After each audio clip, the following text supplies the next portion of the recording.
Hey everybody, what's going on? Welcome. Another episode of Heavy Metallurgy. We're at number 277. Hope you're all doing well and have a good week. Happy Friday. And Alan, happy Friday. How you doing? Happy Friday, Marty. I'm doing all right.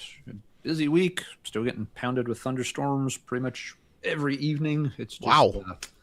Still that dog days of summer kind of period. But yeah, glad we get to hang out here tonight as we do every Friday night. And hello to everybody who's filing into the chat. We've got a very fun topic and a very fun guest tonight. We now, in case folks are confused, we did have two guests listed on the thumbnail, but Lee isn't able to join us. He had something come up, family stuff going on. And so, yeah, he's not going to be able to make it. So we did want to say cheers and best wishes to Lee. It was his idea for the topic, and we definitely want to make sure he's got credit for it because it is a really fun idea. It's a shame he can't do it with us, but we'll definitely have Lee on another time when he's able to hop back in. Absolutely. He always has really good insights, so maybe next time. And welcome back to Mr. Mark Riddick. What's going on? How have you been? Busy, very preoccupied as of late. Yeah, a lot of stuff going on. So, just trying to keep my head above water. But I appreciate you having me on here. It's a fun topic. Should be really a good time. Probably some good laughs too. Looking at some. Oh yeah. We're bring out the worst of the worst here probably tonight. But speaking of Mark, he was kind enough to facilitate an idea Alan and I had. This heavy metallurgy tribute to Motorhead's Iron Fist. There's the front. I did the back. Way less interesting, but it's a back. It's a back of a shirt. Come on, it can't be that special. It works really well for the shirt design. Oh yeah. But Mark, thank you again for your talent and awesome abilities. We appreciate you. And everybody, you know who to get a hold of if you need some art. I know he's super busy, but man, you really can't do better. You really can't. But it's good to have you. I appreciate it. Yeah. No, it's cool. Yeah, I'm always happy to help you guys out, like I've mentioned in the past. Anytime, just hit me up. Happy to contribute to what you're doing here. Well, before we dive into a topic, I have noticed you've been doing a lot of death art lately for, was it Pull the Plug? Is that who you're doing that for? Oh, yeah. Actually, the latest drop, the drawings are actually, those ones are about 2 years old. I think they were just waiting for the 38th anniversary to come around. So, that's probably the most recent thing on the market right now.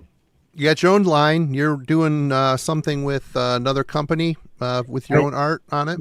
Yeah, I worked with recently with Lip Service, which is kind of like a glam, sleaze, gothic clothing brand. One of the earliest alternative clothing brands.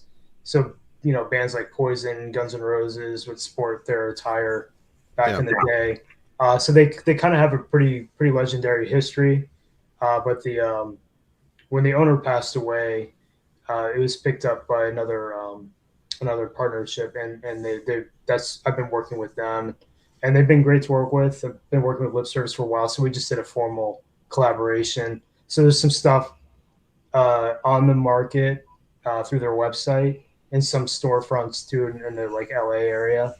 But there should be another one on the way soon too, probably sometime this fall. And then I have a couple of Riddick art products available in Spencer's gift stores right now if you're looking for something that's storefront that's easier to access. Last time me and the kid were in Spencer's, I went to check. I bought one, I don't know, a few months ago, one design they had. I went to check, see if there was more, and there was none. And my kid's like, oh, yeah, I've seen some kids walking around school wearing that shirt you have on. I'm like, cool, good. So Traverse City represent Riddick art. Here we go. Traverse City High School and fat old guys everywhere. Yeah. That's pretty funny. All right. Yeah, no, there's a couple products. I don't always know like how many stores the stuff pushes out to, but last I checked, they had about three products on the shelf. But yeah, there's a couple of things floating around. I got a long production list of things I'm working on right now. Anything from like tabletop role playing games to book covers, album covers, stuff like that. Jewelry, some more jewelry designs. So it's Neat. a real mix of things right now on my plate. Awesome. Well, you also did the Glorious Dead's album cover, which we have not released yet or really announced. So there'll be a drop with that coming hopefully sooner than later, everybody. And wait till you see it. Holy moly. Mark doesn't work with a lot of color, but we asked him to, and he said he would, and it turned out amazing. So Thank you. just stick around for that. That's coming soon. We'll maybe have you back on when we announce that. We'll do Cool. another art topic if you have the time. But Yeah, that'd be fun. music stuff. I know you're busy, and music stuff is usually a passion project. Anything been happening in that department? On my side, no, I haven't touched my guitar in like a couple of years. So, Right on. It's been Yeah, a minute then. not been productive in that regard at all. I think the last thing we put out was a Macabre release like maybe 2 years ago on Iron Fortress, and that was the last thing we put out. So no, I haven't. Is it the one there with the poster I got hanging in the back right there? It was one that came out after that. a Oh, couple okay. weeks after that, yeah. It's got a secret All right. cover on it too. It's kind of the same color palette and everything. Oh, yeah.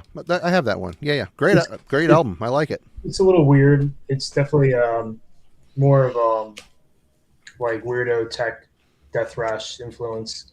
So it's kind of bizarre. Not something for everybody, that's for sure. Right on. Yeah, no, I haven't been very productive on the music front at all. Yeah, it takes time. Time and is older we get, the faster things move. It just time is hard to capture sometimes. But I agree. Yeah. we sure are glad you're here tonight. And what are we talking about? What's what Alan? You want to size it up for us? Yeah. So we were talking with Lee and Mark about what kind of topic they'd like to do, and Lee had a couple of ideas, but one that kind of stood out right away was the idea of kind of approaching records the way that a lot of fans had to pre-internet, where you couldn't just whip out your phone, quickly look up everything about a band, hear clips of it. That when you used to stand in the record store or at a record show looking at something, about the only thing you had to go on was the cover art, and you'd have to make your decision based on that. And so, yeah, Lee's idea was, what if we talked about albums and just, kind of showed things and asked one another, would you buy this based on just the cover art? Which seemed like, yeah, it would be quite a bit of fun. And we talked about it a little bit leading up to this. We decided we really would kind of limit it to just cover art. Now, we realize in the real world, yes, you would draw on a few other pieces of information. You might look at song titles or the record label, things like that. But we decided to keep it simple and keep it, very art-centric. It would just be just what you see on the front cover. No trying to read all the little copyright information on the back to get extra hints about it. No worrying about price or anything like that. Trying to take away those edge cases of where you'd say, well, maybe I'd buy it if it was cheap enough. Nope. Don't get to do that tonight. You have to look at the cover art and decide if that were really all you knew about the album, would you take a chance and purchase it, or would you pass on it? So the goal here isn't to show exclusively good cover art or bad cover art. It's not to show exclusively great albums or bad albums. It's, here's a piece of cover art. How much would that impact your decision? If that's what you got to go on, do you pull the trigger or pass?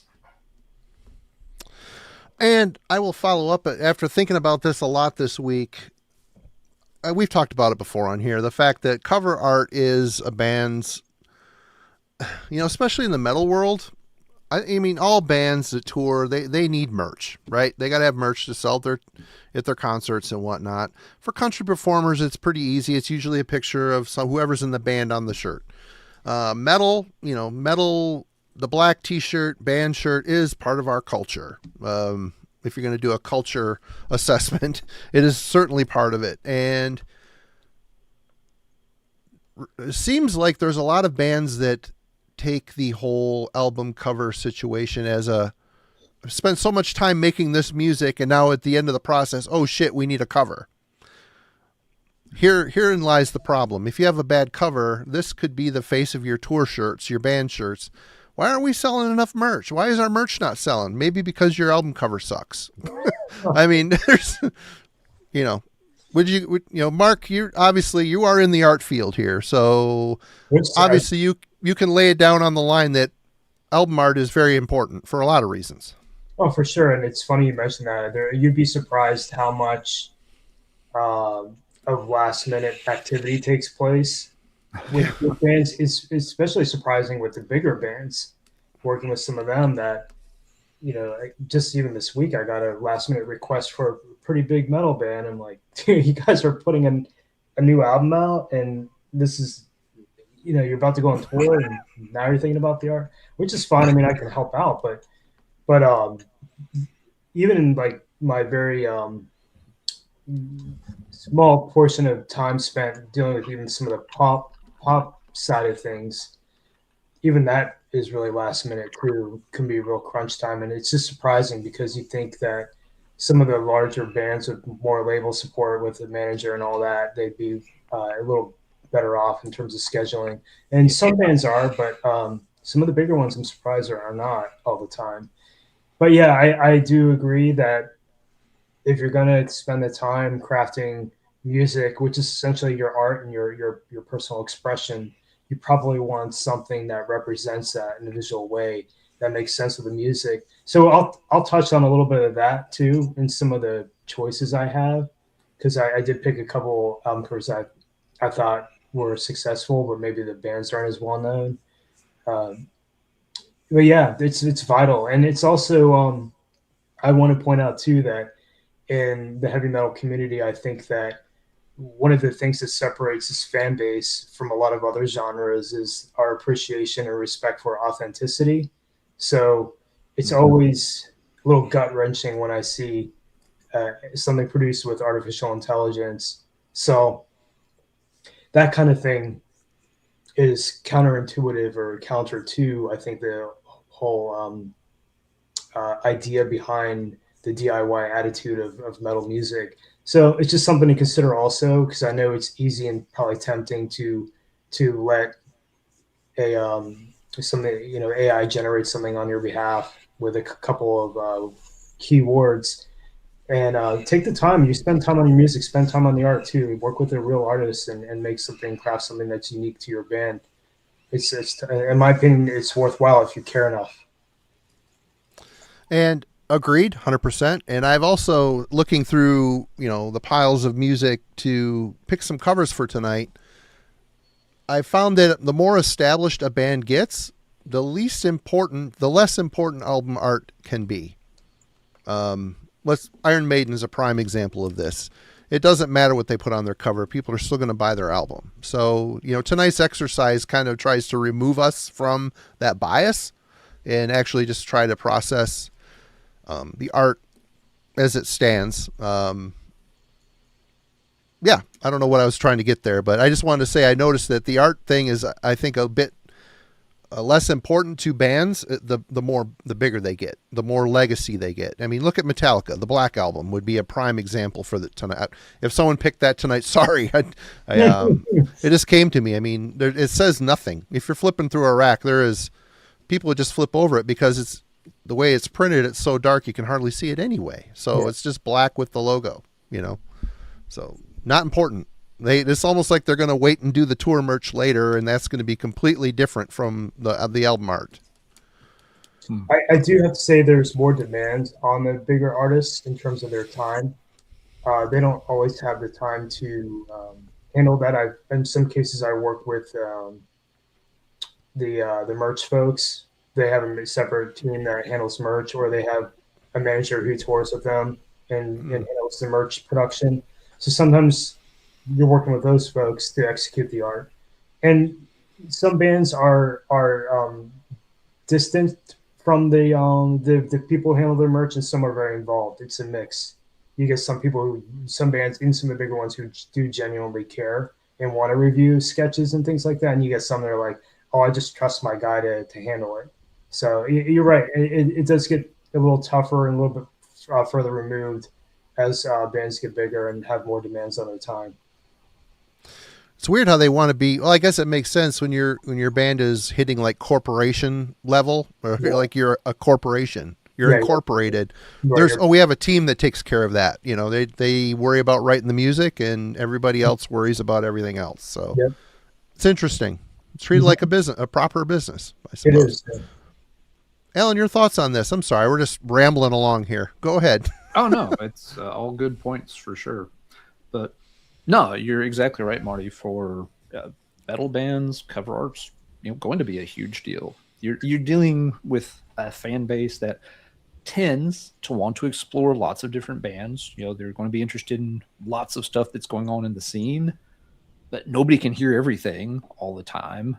And so very often you're looking at visuals, and you see them on not just the album covers, like you said, you see them on the merchandise. It's on the shirt, it's on the back patch on somebody's vest. It's on all kinds of stuff. And so if it's a really good image, it'll catch people's attention and make them curious about checking it out. And if it's a really crap image, it's much less likely to do so, for sure. And yeah, that's interesting, Mark, about how even larger bands don't always jump on that kind of stuff early on, that they may take their time and put it off as well.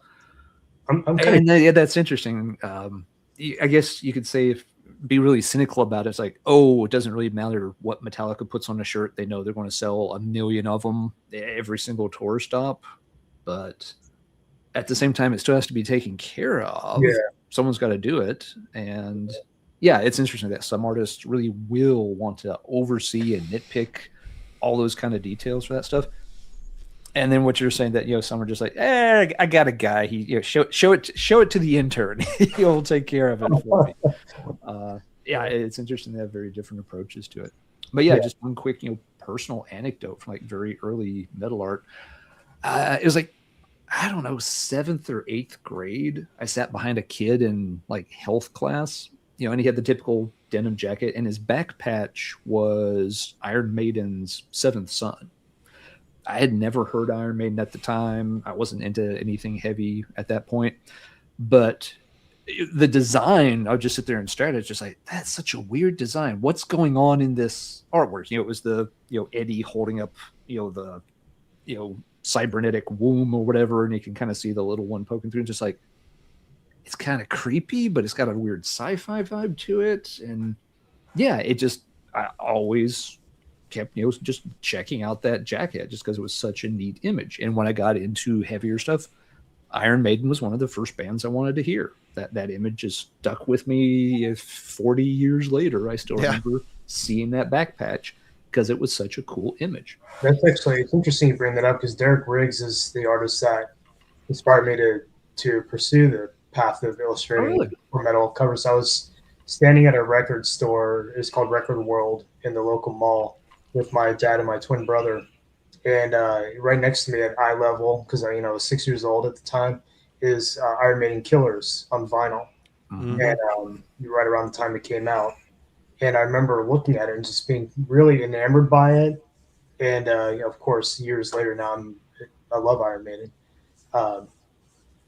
Seventh Son particularly is probably, I would say, my fave. But yeah, so no, it's just kind of, in my head, I thought, that's cool. I want to do that. And so and always being interested in art, and it was always in the back of my head that I want to draw album covers. And so that was probably the first, as far as I can recollect, point in time where I kind of discovered my calling, if you will.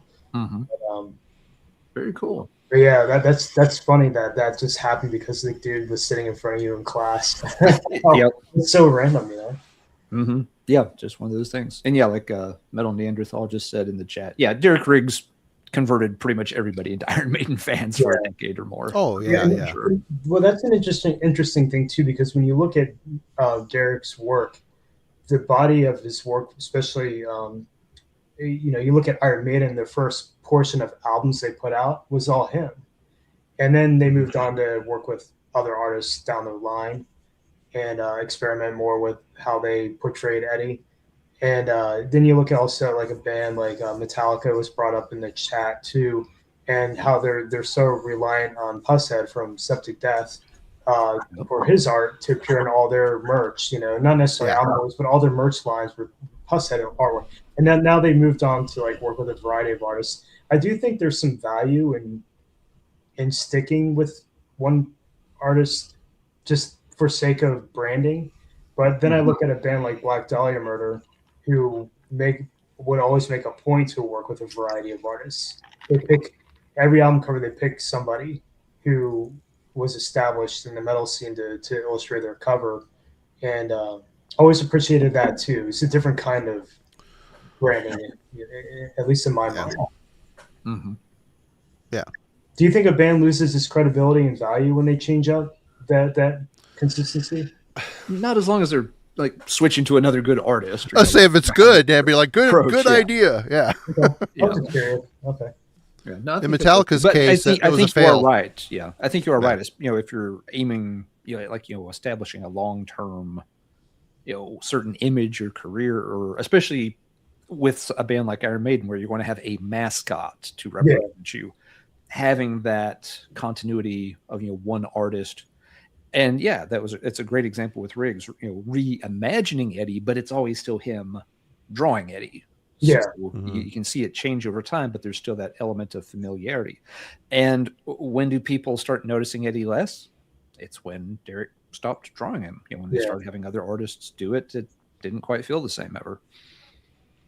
I gotta say, in the line of you look at Derek Riggs's work with Maiden in particular, you've got the central figure, Eddie's in the middle usually, but his backgrounds were the atmosphere that kind of represented the album. And that's why Seventh Son is such a special cover, because it's so different from the one. The comment. Yeah. Simon. Yeah. But going from Somewhere in Time, which is so completely dense with art and stuff and little things, and then go to something, all the nuggets. A completely different color palette than that really, it didn't look like, the color scheme wasn't very metal, very Maiden. It had kind of a dreamy heaven-like type of mental image. And then the central figure is there, it's Eddie, but it's just such a different, but it's so cool, and it really matches the atmosphere of the album. It's more of a dreamlike sound on that record. So I mean, he grew with the band and changed with the band and changed with the dynamics of the album, yet still maintaining very much the Eddie the Ed. And I was always bummed when they left. I mean, they had some cool covers after that, but things kind of got taken over by computer art. Yeah, exactly. I'm sure we'll have some of those to share too. Yeah, there might be one in my stack. Marty, you want to go first? You want to get us started? I know you probably have a good handful. No. You want to get started? You've got more stuff to talk about here. You prepared a PowerPoint thing here, so we can get into that, or however you want to do it. I don't care. It's up to you, man. You're the host. Let's do you here. Okay. All right. Yeah, so this is just a little quote I threw together, and it's pretty obvious, and we kind of touched on already, that artwork really makes an impression on a potential fan before the music is even listened to. And I just want to mention that a compelling visual can enhance a listener's experience, or it could turn them away from the music, depending on the quality and execution. So the value added is that you have an artistic hook to draw the listener in, right? Because in some cases you might see the art before you hear the music. Yeah. And in that instance, I have a band that pops right to mind, that Nemorian band. They had the dead girl on the cover. That image, I could care less what that band sounds like. I don't care how good that band is. Fuck you for using that. It's someone's kid. Yeah, there's some bands that I don't know, I've never seen or heard of what you're talking about, but there are some albums I won't listen to because I don't like the art's very off-putting. Yeah. All right, next up. Okay, so this is a really deep cut. In fact, I think this band it's not on Metal Archives, it's not on Discogs, it's pretty obscure. I just scanned this in, but I just wanted to share an example of, in my opinion, pretty mediocre to bad cover art. and this is a noise band by a guy I used to write to back in the early '90s named Mike Duncan. He had a couple projects that he was working on. I think he found some success with a project called Black Mayonnaise, and it's more like I think again in that noise uh, style. But this cassette has 189 songs on it, so you can imagine. Songs Yeah, on it. Yeah. yeah. So it's just an example of pretty sad artwork, and the music's, in my opinion, hard to listen to. There might be some folks who are really into noise and who might really appreciate it, but for me, that's not my thing. But that's a band called Ekeblar, which is one of his projects. And if you hit the next slide for me, Marty, just another one of his demo tapes. This one had 138 tunes on it, including an I Strasser Neubauten and a Meatshits cover on it. Out of the 138, there's 2 cover songs.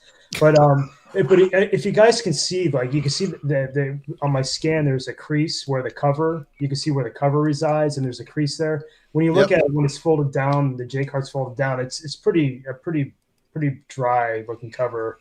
And I'm not trying to bust on the dude's art because it's actually not horrible. Especially when you look at it as a layout, it definitely does retain that DIY attitude, which is something I can certainly appreciate. But it's just if you're looking at this with no bias, the covers, I don't know if that's something you would necessarily pay for.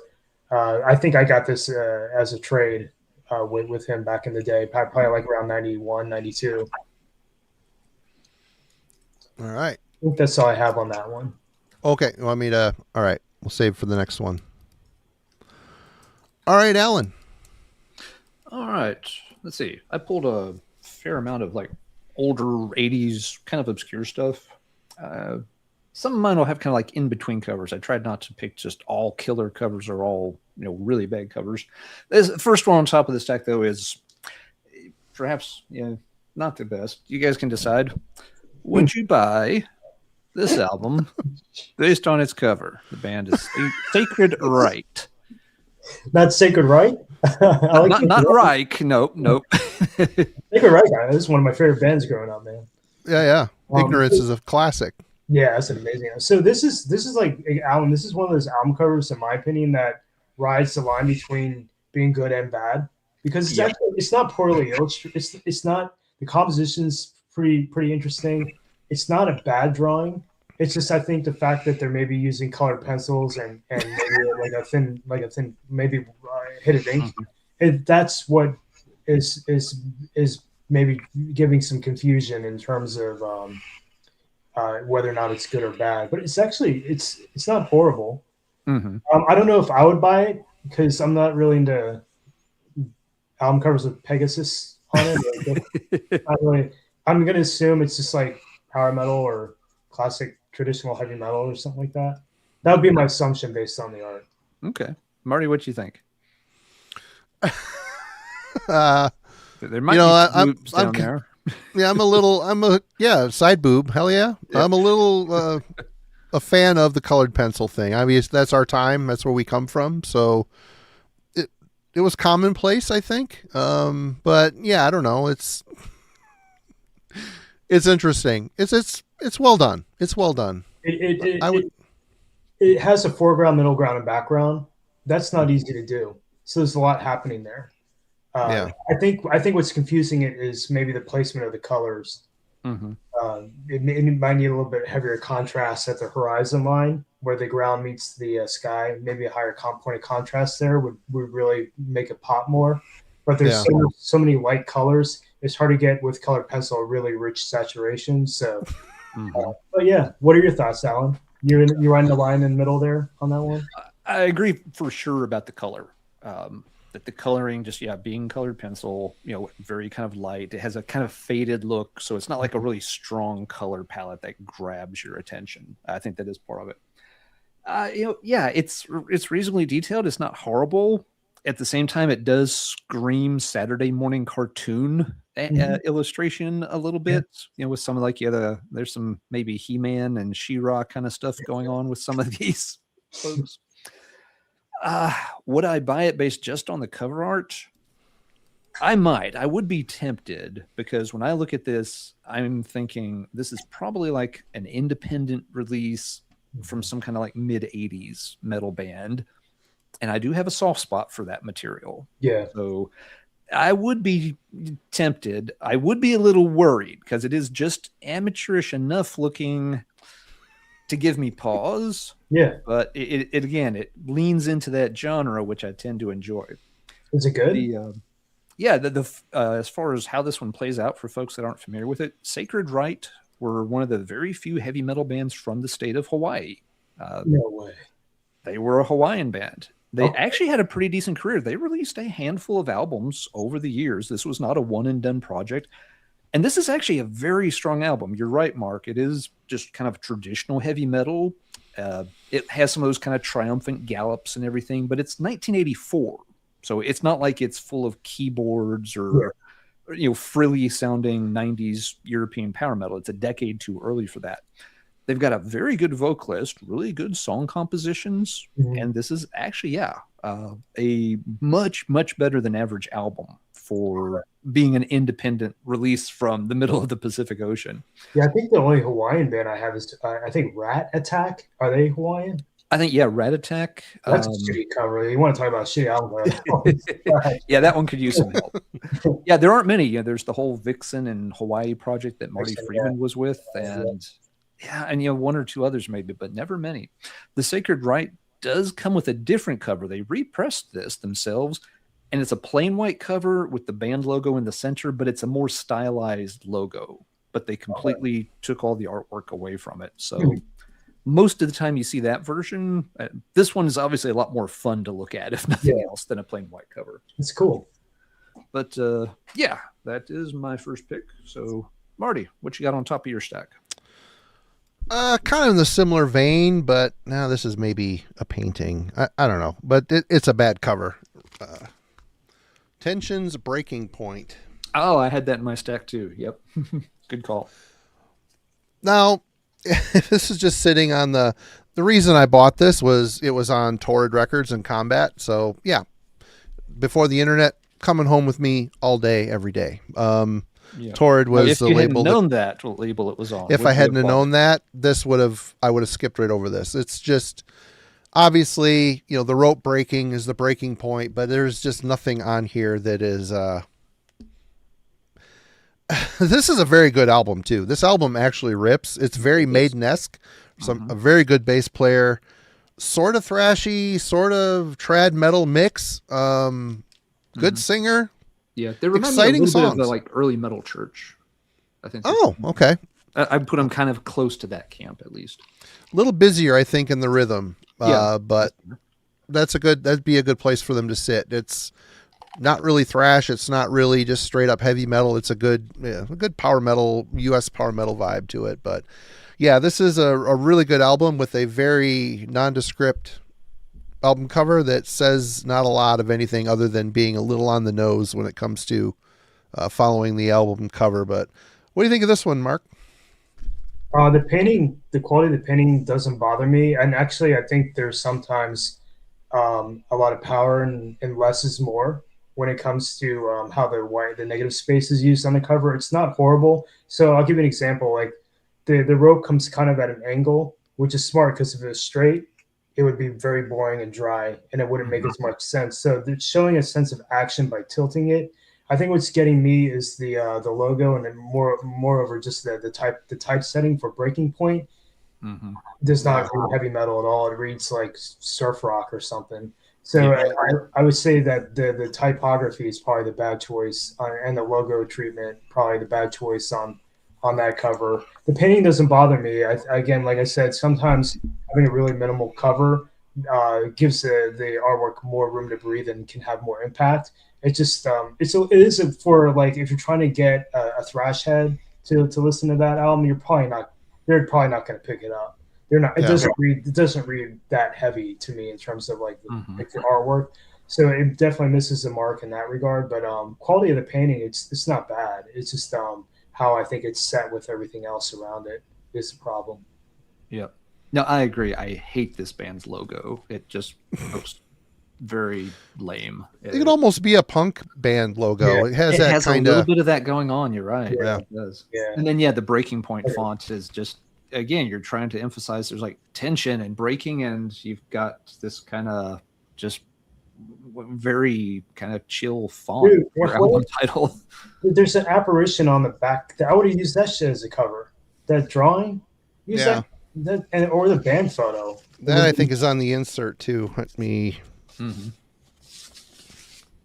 Yeah, they were once called Deuce, I think, and that was the. Yep. They were in the Maryland, DC area. Frank's in the chat. He knows the Deuce history very, very well. Oh, I didn't know that. I didn't know there. Yeah, the Reaper dude's pretty cool. Yeah. When they were Deuce, they released a 7-inch. That's one of those really like $multi-$100 kind of 45s now from the early 80s, Really? before they changed their name. Yep. So they dropped a Deuce is when they dropped the Deuce. Yeah, I mean? They dropped the Deuce and then they dropped Deuce. I was waiting for it. I knew somebody was going to say something. Oh, we're cheap and easy around here with the low hanging fruit all day, Mark. All right, you're up. Let's see here. We did that guy. Oh, there you go. Yeah, so obviously it's a pretty familiar album for a lot of folks. The music's not bad. I'm not a huge At the Gates fan, but prefer more grotesque than At the Gates. But this album cover is really dry. If you guys saw this and didn't know anything about At the Gates, what would you think about it? Would you buy it? I like the logo. It's like, that's kind of a cool, unique logo, but the cover's like, what am I looking at? Yep. The cover is really nondescript. You have no idea what style it's going to be. The font for the title also doesn't really help you at all. So yeah, I probably would not buy this based on the cover art, because I'd just be looking at it and be confused for the most part. Sure. Well, I bought it because of the label it was on. I had never heard of the band, so yeah, but not. I wouldn't have bought it for the cover. Oh, okay. Go ahead. Go ahead. Oh yeah, no, I mean, I was familiar with At the Gates just from the underground scene, but I always kind of wondered why they left. The logo's obviously a difficult kind of logo to work with if you're running shirts and merch and stuff like that. True. It's too tall. It has to be either in the art or at the bottom going up. You know? Yeah, exactly. So it's a cool logo, though. It always caught my eye, and I always kind of wondered why they went to the Queensryche logo, you know. But, anyway, yeah, I do have a couple comments on this one, if you don't mind hitting the next slide, Marty. So the one thing that's off-putting is you get this funny L shape with the way the logo and the type is set on the cover, and it's really kind of unattractive. My issue with this too is not just how dull the cover and uninteresting it is, but the fact that even the lettering, even though it's like I can appreciate that it's hand lettered, but it looks too akin to graffiti lettering, because graffiti lettering typically has like a real strong tilt to the way the letters are set, and you see that on the lettering, the hand lettering here too. And I know metalcore was not a thing at this time when this album came out, but it's still, now when I look at it, I'm like, that's all I see is a stupid metalcore logo. Maybe hit the next slide for me, Marty. Yep. So I didn't do this with all my picks, but I wanted to reimagine the cover in some of these scenarios. So going back to how intricate and visually interesting their logo is, I would have utilized that dead zone, that negative space there in the middle, drop the logo on, essentially running it on a texture, and then just using typography. I think I used like a Gill Sans condensed, and the reason why I picked a condensed typeface for the album title is because the condensed type is typically very elongated, and it echoes the sentiment that the logo is trying to portray. So it kind of ties it in together, and it also having it sit centered on the bottom of the logo helps create that triangle composition, reinforces the triangle composition of the logo. So it's basically acting as an anchor to the logo. But yeah, so that's my take on this album cover. It's a pretty decent album, and probably that and their debut EP are probably the only things I listened to by the band. But I always appreciated the logo. It's very different. Mm-hmm. Yeah. All right, good one. All right, Alan. All right. Would you buy this based on the cover? The band name is Tramontane. Is that a made-up word? What the hell No, is it's not. Actually, the word Tramontane? it refers to, it's an old kind of archaic word for mountain chain or mountain belt. So mountainous. Huh. Reminds me. I of don't. Majesty. Go ahead. What? It reminds me of the Infernal Majesty cover, and some, there's a. Yep. It's a little brother or something. But Yep, better. there's But a- it's there's a- better. There's a head sticking out of space. So, yep, it's got that similarity. You're right, Mark. I don't hate this cover. I don't think it's bad. It's definitely a little avant-garde because when you look at, was there a flower or something pasted on there, collaged on there? Oh, There's through the mouth, he's clenching his teeth. Yeah. Oh, I see. Okay, and then Oh, it's crying too. Oh, it's a sentimental death guy. it kind of, the way the coloring is on it kind of reminds me of like Voltron or something like that. Right. Mhm. And it's got this checkerboard thing, which is I don't know. It's kind of weird. It's definitely like a mixed media because you have the space photograph, and then I do appreciate that they've let the checkerboard platform that the head is sitting on. You can see it fading off in the distance behind the head, and that adds a sense of depth to the cover. And I also got to give him kudos for the perspective too. You're looking at bird's eye view, so that's kind of visually interesting. Also, it's not horrible. It's one of those covers that it's kind of off-putting, but it's kind of not. Mhm. What kind of music is it? What kind of music do they play? They are 90s kind of mix of heavy and power metal. It's a US band though, not a European band. So Okay. it's a little more anchored again and more solid heavy metal. It's not groovy or anything. This was a very underground band. They might have been, if they'd come out in the 80s, they probably would be remembered fairly fondly. Mhm. The fact that they were a 90s band means they got zero attention. Okay. They did a few demos. I think they had one EP. This is a compilation anthology that came out a few years later on Rob Preston's Doomed Planet label. And so it's got, some of that earlier demo stuff and all. But yeah, they hung around for most of the 90s, never got a break. Playing this style of music, bands in the US just were not going to get attention in that decade, unless you were named Iced Earth. That's the exception that proved the rule. Yeah. But yeah, no, I would agree about the cover. It's an interesting combination of things. It's kind of cool, kind of makes you interested in what's going on inside, but at the same time, it doesn't give you a great sense of what's going to happen when you put the record on either. So yeah, it's another one. Again, I tried to pick things that weren't blatantly great or terrible for a lot of them, and this is one that's just like, well, what would you do with that? I don't know. Marty, any thoughts on the Tramontane? If Infernal Majesty is your point of reference, I think this is way better than than that cover. A lot more going on. I do like the depth of field with the checkerboard thing. I think it's kind of like a conglomeration of ideas. Oh, this girl's crying. It's got like the earth is its brain, man, and it's just like a lot of pop may have went into the idea phase of that image, and for what it is, I think it looks okay. I'd potentially buy it. Okay. All right. Your turn, Marty. Well, let's make some people mad. Okay. From Beyond. A Massacre. A little Ed Repka. I'm really on the fence about this guy. I think he's done some amazing shit. I think he's phoned it in a lot. And this to me is a phoned in cover. It looks like someone threw their Pokemon cards in the toilet and flushed it. That's what this is. And there's Pikachu, just not a lot. Flush you. I flush you. Yeah. I don't know. The pink, I don't like the color scheme. It's chaotic. Obviously, it's a swirl. It's supposed to be that circular composition, and the dudes are just kind of flung in there. It looks like bad tag art to me, like tattoo tag art, something. I don't know. Thoughts?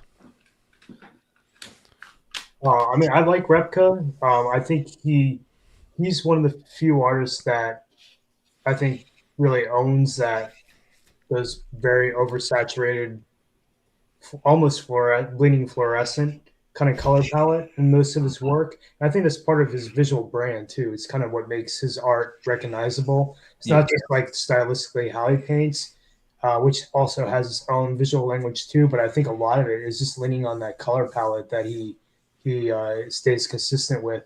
It's a good painting, like in terms of execution. It's really quality. I mean, I've heard people with mixed reactions to this cover. It doesn't bother me personally. I think the green is a great choice against that warm colored background, that fuchsia. It's leaning more warm. It's still kind of in between, got a little purple in there, but I think that helps the main focus of the cover. That character in the foreground, it helps that character pop. Kind of reminiscent of what did he do the work on Violence, Eternal Nightmare. Similar kind of vibe in a way in terms of like concept, but I don't have a problem with it. I actually, part of it too, I think I might have a built-in bias because I really do like that album, and I've worked with Cam a few times too, so don't want to shit where you eat, right? Yeah, I gotcha. That cover doesn't bother me.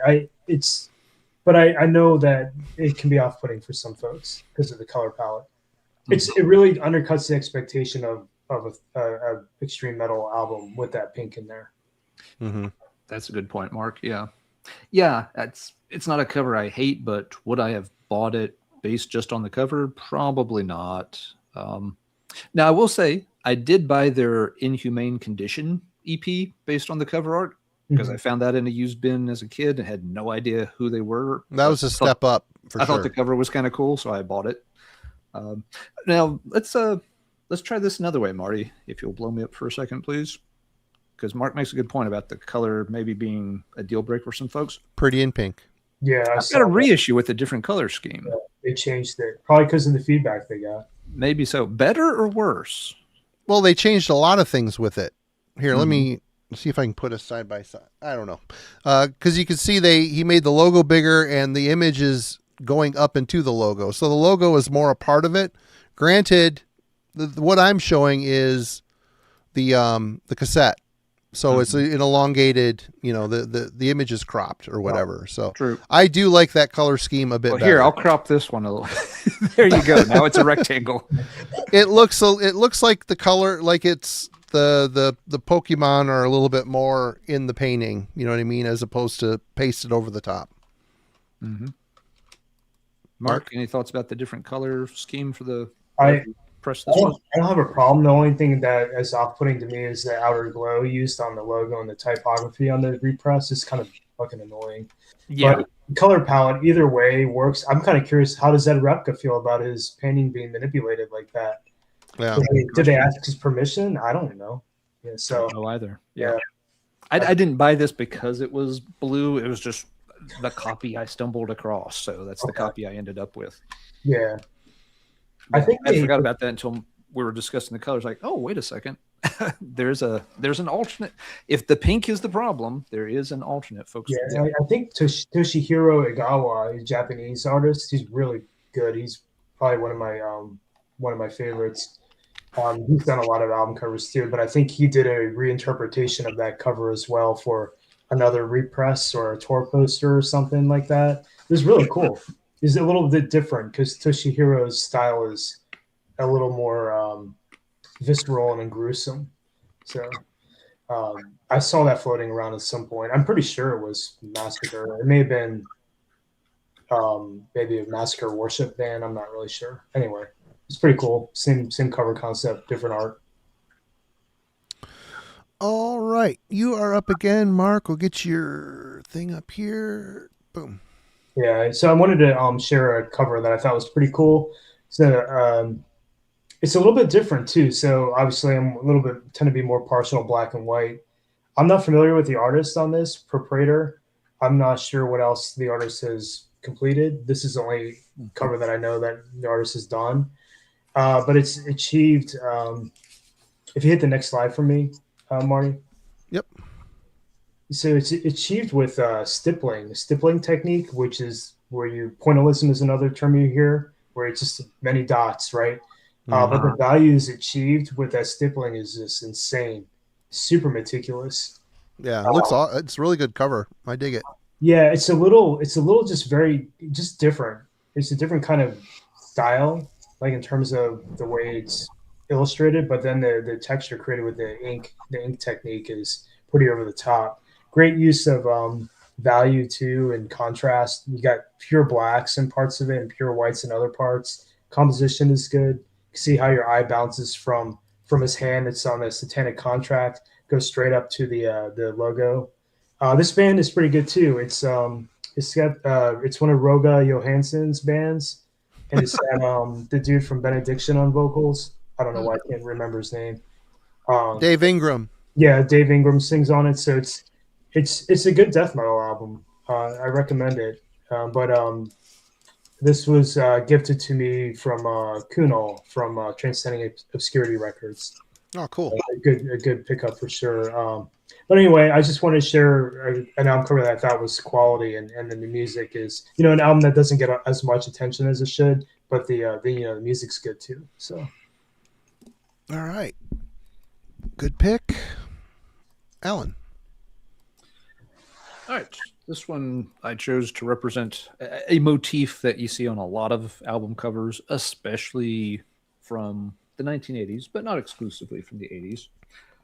What do we think about band photos on the cover, especially when they're holding unusual props?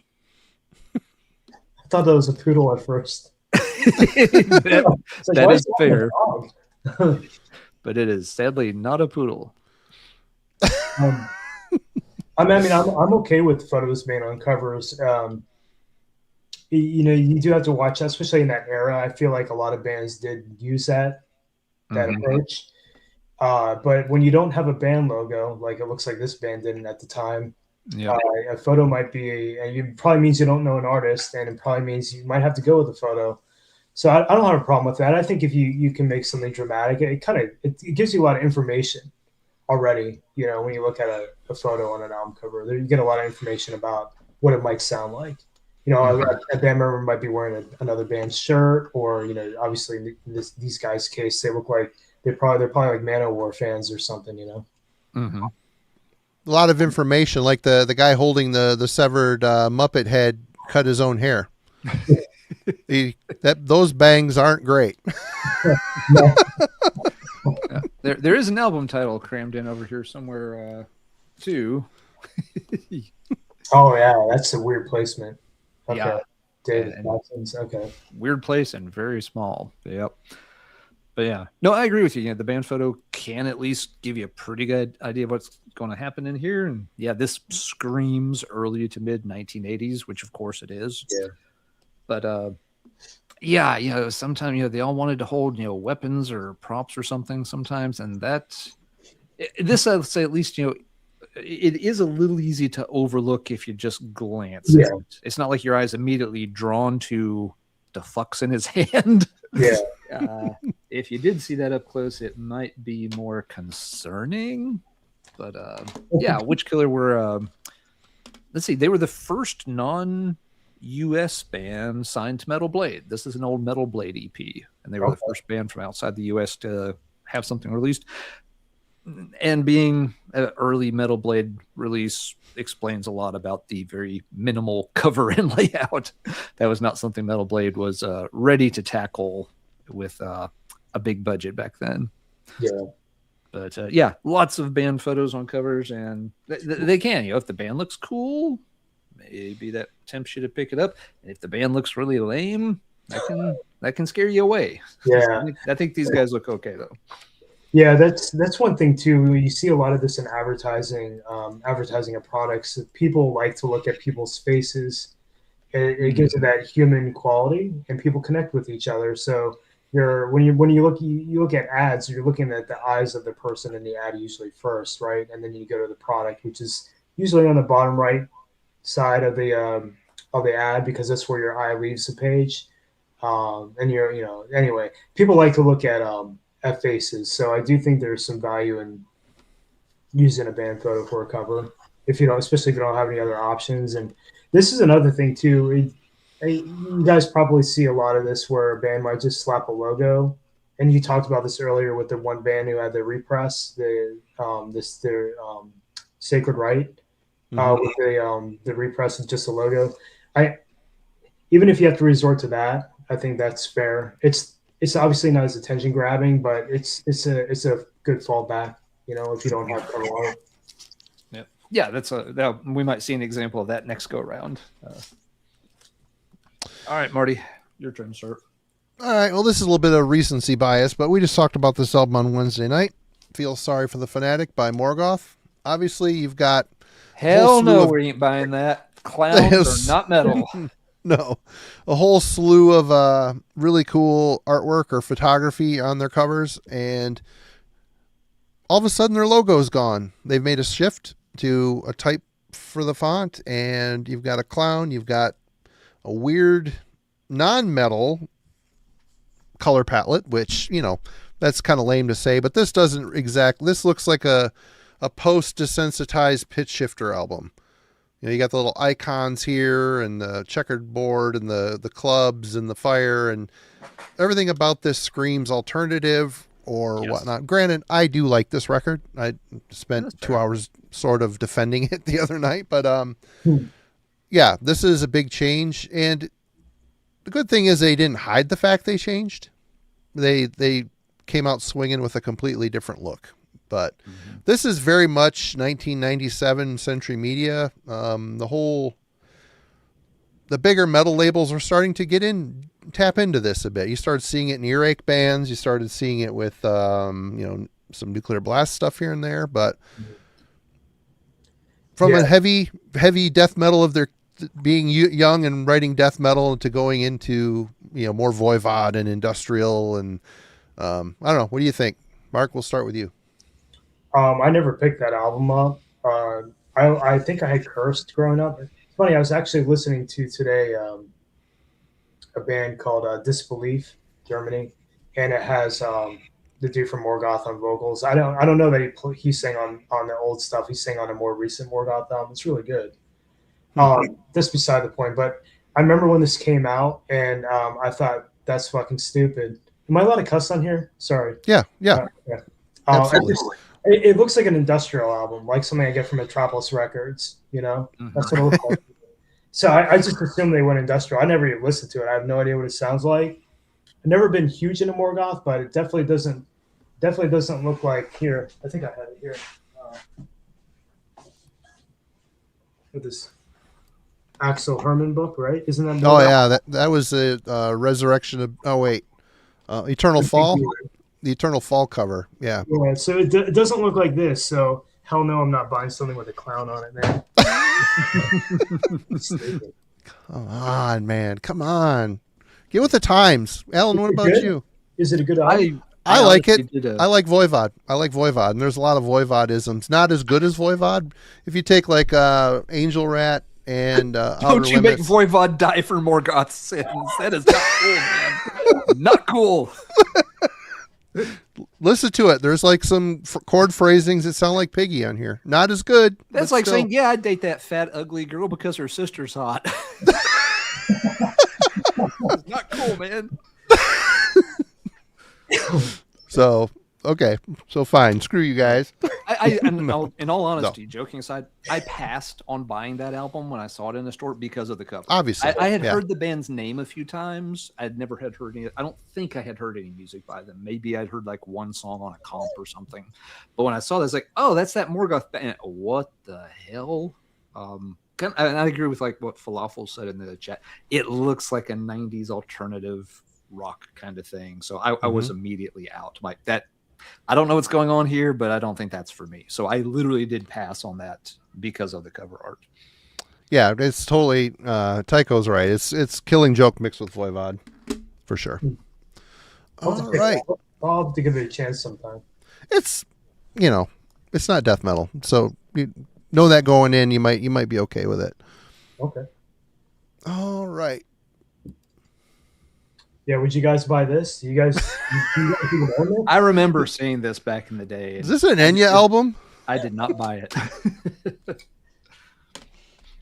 Yeah. Okay. So this is actually a recent find for me because I remember seeing this advertised in magazines back in the like probably early mid '90s. It's a Swiss band, but it's a really good album, really good. It's kind of reminds me of like if you mix Gorguts Considered Dead with Unholy Trip to Depressive Autumn, which is and maybe a little bit of The Gathering Always in the mix, which is sounds like it wouldn't make any sense, but it's a really good album. Anyway, if you hit the next one for me, yeah. So what kind of weirds me out about this, and probably why it was off putting to me, is probably similar to like that Morgoth, where it didn't look like a metal album cover to me when I saw it. I was like, I don't know what this is. I just assumed it was like alternative or grunge. Part of it is because Nirvana was huge at that time, and you look at the branding for Nirvana, they use that yellow serif typeface that's like condensed, and the Babylon Sad logo is very much akin or lives in that world too. And even if you look at the quality of the layout on that, you go to the focal point, that circle, that where the face resides, it's not even centered, man. It drives me nuts. It drives me nuts. They didn't center justify. Yeah, it's just weird. And then to use a really fat extended typeface versus like Ezra Curie, as an album title versus like a tall condensed typeface for the logo, it makes no sense to me. You got to find something that like even lives in the same type family. It's not even close. So that's kind of a bummer. But man, this album is really good. And at least in my opinion, if you like weirdo death metal or you want something that's a little bit different, it's a Swiss band. I don't know if you guys ever listen to Sadness from Switzerland. I don't think so. Kind of in that world a little bit too, to some degree. I can't remember if I have any more comments. I don't think I have any more comments on this one. That's pretty much all I have to say on it. Yeah, those are great points about this one because I passed on it for the same reasons. But you're right, it's pretty cool musically. But just everything about it was off-putting to me. The face just looks like it's very randomly pasted over the background, and they tried to like softly blur it in, and that doesn't even work for it very well. I think you have a comment on here too that just the face cuts off kind of in weird places. So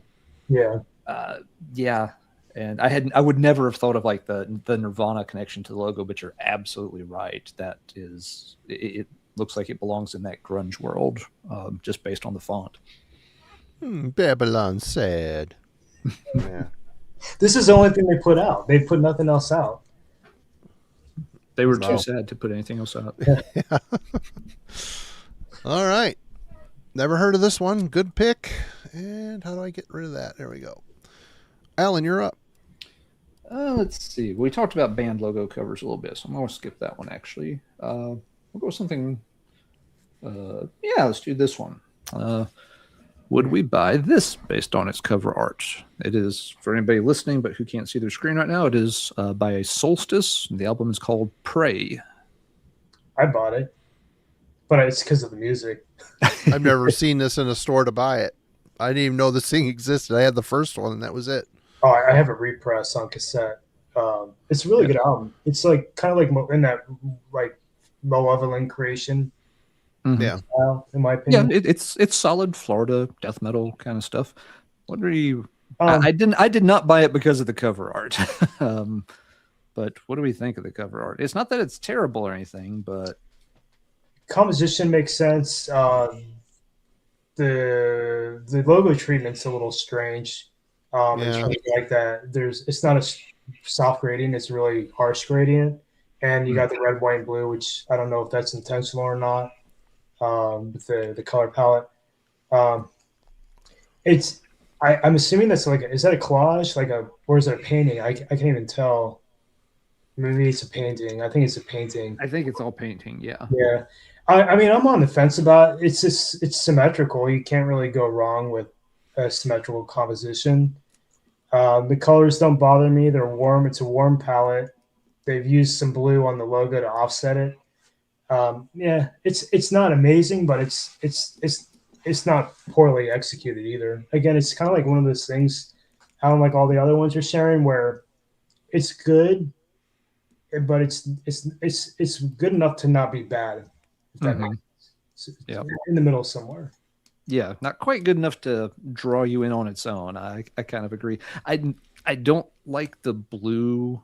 I think it just is a little too jarring against the red, and then the bright white, like you said, with the different contrast. I wish it was something other than blue. I don't know what, but somehow the blue doesn't work for me in the logo. But Marty, if this was what you saw on the shelf, would you buy it for that? Yeah, I mean, it's okay. The color scheme bothers me because my brain wants to go red, white, and blue like the flag, and they're slightly different in the blue and a little bit more maroon or off or goldish, a warmer red. It just doesn't. It looks sickly to me because of that. And then you add the gold UFOs on there. Yeah, it's almost it's an orangey red, which doesn't. Yeah, it's a bit different. And the blue on the logo, I don't like it. I don't like that. But it's okay. The art's, there's definitely worse art out there. Are they Christian band? I don't know. Are they? I don't No, know. it's members of Rob Barrett and from Malevolent and Cannibal Corpse and am I wrong here? Let me look it up. Nope, you're right. It's good stuff. I've got 2 of their albums. They're both, I don't go to them a lot, but they're good from what I remember. Yeah, most people usually talk about their debut, but which is why I picked that one instead. Didn't see it as much, so it was one that I figured people hadn't looked at as often. And I think I listened to the Prey one more than their debut, actually, if I recall. Well, Rob Barrett isn't on this album. It's Dennis Munoz, Garrett Scott, Christian Rudes, and Alex Marquez. Okay. But yeah. All right. Well, let's get Alan mad and ready to flip a table. Talking about the mascot thing. No, this is fair. I thought about Riot, Fire Down Under. I could have picked a worse album cover. There are worse ones. There is a worse one, but this one just popped out, and I'm like, I'll just grab this. It all serves its purpose. Tior the Mighty here. Mascot ever. A little baby seal may not be metal enough, so if you stick it on a human's body, then maybe that will somehow change. The only way I've seen this mascot work is on their latest Riot 5 album, where they're riding motorcycles and they have their Tior hoochie mamas with them. Yeah. Yeah. Yeah, I mean, this doesn't look too bad, but I'm not a big fan of the mascot, the half seal, half man. Mm-hmm. It's just, I don't get it. There must have been a funny joke behind this, but it has endured the test. It stood the test of time. They stuck with it. Yeah. I mean, there's 2 quick jokes with it. On the original cover, the seal is shown holding like a big battle axe outside the city limits of like a big city that's on fire. Yeah. And it was meant to kind of be like a commentary, like, oh, you've been like, clubbing all the baby seals to death. Well, now we've come sweeping down and, destroyed your cities in vengeance. And the other joke is Tior is just Riot with the letters rearranged. Oh, okay. Yep. But as much as I love that band and as much as I love that mascot, I would never buy that album based on just the cover because, Lord, no, that's not going to happen. Yeah. All right. Get Mark back up on here. Get this back up. Yes, the old monkey seal there came up. Simon's monkey seal has returned. Oh, yeah. So what do you guys think about this one? Oh, yeah, this was interesting. I saw in your slides. Yeah, this one's like, it's hard to see anything. The logo's very blurry. The image in the middle's all kind of blurred up. So this one's the same. It's like a real mess. It's the same kind of aesthetic as a Red and Sky as ours, except it's blue instead of red. Yeah, but this one looks worse somehow. There's no interesting logo to at least pay some attention to. Everything on this, it looks almost like pixelated in a way. Yeah. So I suspect that. So this is a band I used to write to. They're from Sweden, called Infernal Gates. Pretty little known band, but man, they're really, really good melodic doom death metal. More death metal. It's just melodic death metal with like some slower parts here and there. Really, really good. Highly recommend this band if you haven't heard this album or band before. If you hit the next slide, for me, Marty? Thanks. So the main thing for me is like going back to the At the Gates one, you had a little bit of black in there to give it some point of like true contrast. This you don't have any black point or any white point. It's just gray. So it can be really unappealing on a record store shelf, and there's no contrast, so it's not going to grab your attention. Hit the next slide for me, please. Yeah, so I just kind of reimagined it just with a photo of I think it's a waterfall in Yosemite Park, but try to keep true to the color scheme and everything that the band was trying to go for. This is just something I pulled from the internet, so it's not, obviously I don't know what the band had access to at the time, but when I look at the original Infernal Gates cover, I suspect that it's probably something they found in a magazine and then color copied it, and it's probably like a third generation color copy of the photo, and that's why it looks so blown out the way it does. Because you also have to consider the technology back in the day. The color copies weren't that great, and what was this 90? This is 97. They're probably mediocre at that point, but that's just another way to like what the album could have been. It could have maybe picked something better, but I think the cover just really gets lost and very amateurish. It came out on a small like Mexican label too that didn't do much. Wow. But really good album. Highly recommended for anybody who likes melodic death metal. Okay. Right. Yeah, Simon kind of pegged it might be in that basic genre just from looking at it, but yeah, that's one of the rougher covers we've seen so far tonight, I think. Yeah, at least in my opinion. Agreed. Yeah, I don't mind the logo. I think the logo is pretty cool, but yeah. Well, I think like what Mark said, like with more contrast around the logo, it shows up better. But like on his sort of reimagining of it, but as it is with everything being on the original, just so swamped together, it doesn't stand out well. And again, with the L composition, I'd probably put the From the Mists of the Dark Waters to the far right. Sure. Put it in the blue, in that darker blue section. Yeah, okay. I see what you mean, yeah. Because you got the waterfall running down into the left corner, and I don't know, it just would have made more sense to me. But yeah. All right. Ellen. All right. Would we buy this based on its album cover? Praying Mantis with Time Tells No Lies. That's cool. I would. I think it's cool. It looks like something Yes would do, right? I can't remember who the artist was who did all the Yes covers. It very much looks like, like was it Roger Dean, or did he just do the logo for Yes? Well, you look at it's even custom hand drawn, the lettering for the album title and the logo, which is really, really cool. Yeah, I think it's actually a very successful illustration. Yep. It actually wraps around on the back cover too. Oh, that's awesome. And there's you can see because there's this fireball thing up next to the man's face, and that's actually being shot at him by this wizard character. That should have been a gatefold. Open up. It would have been really cool as a gatefold. But yeah, no, I agree. I love it. This cover I actually have framed up on my wall above the desk I'm sitting at. So I actually had to take it down off the wall to show it tonight. It's great composition too. If you look at the skull, how the praying mantis has its back arced like this, and the skull looks like it could fit right in that area. And then you have the background. I don't know what they are. The mountainous region. It kind of holding it in place, if you will.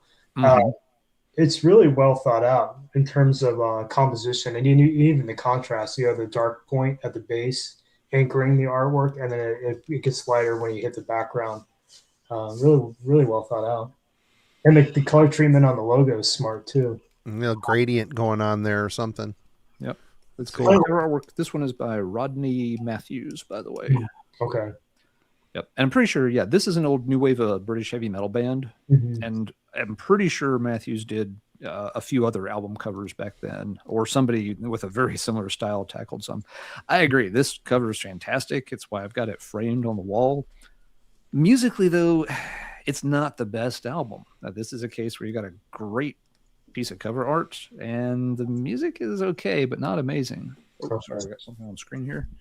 Thanks, Ryan. Appreciate you, man. Ryan, thank you very much. Mark Sasso, killer album for Cage Hell Destroyer. Right on. Thanks a bunch. Yep. But yeah, the thing with Praying Mantis is they're definitely one of those new wave of British heavy metal bands that leaned more as like a rock band. Most of their stuff, to be honest, wasn't really that heavy. It was heavy by the standard of maybe 1979 or 1980, but so many bands quickly surpassed them in terms of heaviness that they're just not, they don't really satisfy as a metal act. They still have some good songs, good vocal harmonies and stuff at times, but yeah, not a head-banging, raging outfit whatsoever. They were relatively successful, stuck around, made a lot of other albums. But yeah, do love the cover art for this. It's good enough. It's one of only about a dozen albums I've got framed on the walls. It reminds me of like those old example of one with great artwork, but just musically is not as good as the art. I'm sorry. Looks like those old sci-fi novels that they used to have in the 70s with the paintings on them. That's what it reminds me of. It's cool. Yep. Very good. Well, my son wanted to contribute to this conversation, so he ran up and dug through his records, and he brought this down. Hey, Dad, you should talk about this one. Oh, there you go. Yep. Yeah, this is a... This doesn't really have, except what? That name always, messed with me a little bit. Not a great cover. Early on there, of course, have their covers ever really been good? Very simplistic is the aesthetic that they kind of work with here. It's just, it looks like it was given to a production studio, and this is what they came up with. I don't know. It just doesn't, I would have bought it for the color scheme in Udo's tracksuit there, the yellow with the radio DJ look. Oh man, right there. What the hell, man? What the hell is going on here? Peter, come on. Did he get kicked out of the band after that photo? I don't know, but maybe should have rethought the pink. I don't know, whatever. So my issue with this is, I can appreciate that it looks like they're trying to, is there a frame around it? Like they're trying to frame the art in? Yeah, it looks like a little, oh no, it's just a cut in the corner there.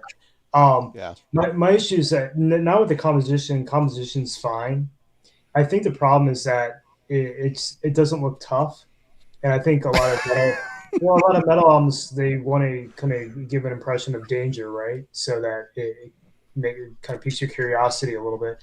The problem is that the curved edges on the mouth of the gargoyle on the hilt of the sword here, it's the curved edges around the face is very much cat-like. And so I think if you exchange those curved edges for sharp edges, something a little bit more rugged and jagged, it completely changed the aesthetic of that album cover. The problem is curves soften things up, and so it takes the toughness away. And I think that's where the problem is. And your mind immediately goes to cat. And a cat's I'm a cat owner. My cat's cute. You know what I mean? I don't want a cute album cover. I want something that is going to be menacing. So there's a contradiction in the artwork. And I think it's really with the forms that are being created with the curved edges and the cat-like features. Kind of takes away from it. Those are great points, Mark. Yeah, this one kind of screams hairballs to the wall. The lion guy looks a little too happy to be slaying. I don't know. The red eyes with that kind of sickly yellow background always bugged me with this too. Those colors I don't like them together.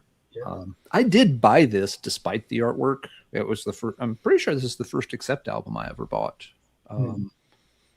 It wasn't very expensive. Price might have played a factor in that, but that's a good point. I hadn't thought about that with the roundness on the face mark, but you're right. If that was like if it was like a spiky, scary gargoyle bat thing, it might look cooler than, it's very round. It's very oval shaped, which makes it look some kind of squashmallow or something. Yeah. Old Peter here, he's dressed up like Pinky Tuscadero from Happy Days. Remember her? This is the exact thing she wore. No shit. Maybe he was going to a Halloween party after this shoot. I don't know. All right, thanks Parker for that one. Mark, you're back. We're gonna go to this slide. Oh yeah, gotta show a good one. I had to cover a lot of parts on this one. Um, but man, this is quite the opposite of the last cover you shared. This is what a metal album cover should be, in my opinion. If you want something that's gonna offend your senses, this is the way to go. We got Cemetery of Lust here with Rotting in Piss, and I think we can all see what's happening, despite what I covered up, because I don't want your channel to get torn down. What do you guys think? What do you think about this cover? I think it's chaotic. It's got a lot I don't necessarily going on. like it. I don't necessarily like it for that. The color palette is just kind of puked up. And there's no movement and motion. There's just things placed throughout well, I guess the landscape does kind of, have something going on for it, but it just seems very chaotic. My eye doesn't know where it wants to go in this piece. There's a lot going on, and the color palette is very like old school 4-color comic book. Where every color has to be very bright and very jarring because those are the only colors they had to work with or something. Yeah. So, but you're right, Mark. Yeah, it's got like when you look at the elements, it does scream heavy for sure. Yeah, I agree with the sentiment that you guys have. I think part of it is what I find appealing, just from my experience doing things the old school way in the early '90s. This is the kind of stuff I would happen upon all the time in underground fanzines. So I think I have like a soft spot for this kind of aesthetic, and that's why I'm personally finding it very appealing. But I do agree with the comments you guys have about the color and the composition. Very challenging, very chaotic. But I think part of it for me too is, and I know we're supposed to be neutral on it, but the music basically sounds like the way this cover looks. And to me, that's a win. If you hit the next slide for me, Marty, please. Sure. Yeah, so I just wanted to point out that basically what I just said, that this kind of art rides the line between being amateurish but also being professional. There's a certain level of execution that it's reaching that's very acceptable, no matter how rudimentary some parts of it still are. Also think that for an ink illustration that you're coloring with markers, usually that can come off looking really cartoonish real fast. I still think that the way that this is done isn't quite as poppy as what you might get with like a cartoon. And the color palette, if you look at the color palette in this album cover, it's pretty challenging. It's a little murky. There's not a ton of oversaturation save for the yellow. There's a lot of gray mixed in all those colors. So it kind of neutralizes everything a little bit, makes it a little bit murkier. But that's like those are the kind of colors you might decorate your house with, and here it is just puked up on a sick drawing. So this is one of those covers where, like I said, I find it very endearing because it's right in the middle, kind of like that first going back to the Sacred Right album you shared, Alan, where it's writing that line between, wow, it's a good drawing, but the tools that are used, like a colored pencil or a marker in this case, they might be more rudimentary, but it's sort of finding that middle ground. But I think a lot of it too is just that this reflects the music perfectly. This is a really awesome album. If you want something that's violent, aggressive, not too noisy, but catchy at the same time, it's like nasty death thrash, kind of like Sarcophago a little bit, maybe. Okay. Good stuff. Anyway. Yeah, good one. Alan. All right. Let's see. Would we buy Chateau Firepower based on its cover artwork? It's funny, I remember that one from the logo. I think we were talking about logos, and that was one. Okay. I felt like I might have pulled this one, for an episode when you were on before, Mark, but I forgot it was the logo one. What are your thoughts, Marty? I don't know. Maybe it feels kind of like the sci-fi novel concept again. Feels kind of airbrushed and kind of atmospheric. I don't love I don't love the actual drawing, especially the guy's super long neck. But yeah, it's got kind of a interesting vibe. I don't know if I would buy this though. I don't know. What about you, Mark? I don't think I'd buy it. I just judging by what kind of music I might assume it could be. Not that I do like some traditional metal and some power metal and stuff like that. Don't get me wrong. But I think something about the motorcycle looking guy holding the guitar. The space cop. Yeah, like RoboCop. Yeah, he's like, oh man. Timu Judge Dredd. Let's try to. This one's Judge Fred. Bailiff Fred to you, sir. Yeah. That's the only thing is like it's just a little too a little too Spaceballs Trooper. All right. I do have to say though, I get what you're saying about the neck, Marty, but in the artist's defense, that's a tough perspective to pull off. Trying to get him to look like he's looking up. Yeah. It's hard. It really is hard to do. And this dude's busting out the paints to do it, which is even more challenging. So I got to give him some grace on that. But it's cool. Like the concept is just like really definitely like I agree with Marty. It's definitely something I would see on the store shelf in the early '80s. Going to Walden Books or wherever.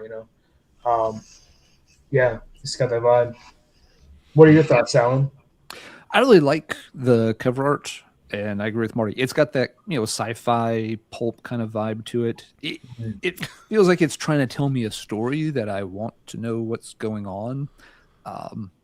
Like you've got this kind of weird bubbly thing happening in the background, which is like, okay, what is that? Is that part of a structure or what is happening there? Yeah, I agree. I'm not sure what's going on with the guy because he's got the guitar, but yes, looks like he's supposed to be like some kind of bike cop or something. The bottom part I get a little more confused with because I kind of you have the airbrush fade into this more pink color. The title is very illegible way down there at the bottom for firepower. But this is the kind of thing the cover art would definitely draw me in because I'm like, that's supposed to tell some kind of interesting story, and I am a bit of a sucker for that.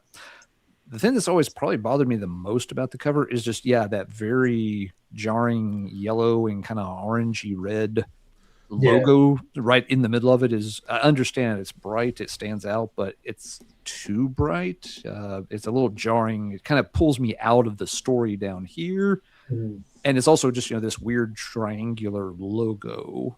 It's kind of a stupid logo, but I have to say that the art does echo that triangle composition, the background and the character. Yeah, it's like an arrow pointing up and the guy's looking up at it. So it's and it's kind of tracing sorry to draw backwards, but there's kind of the triangular composition in him as well.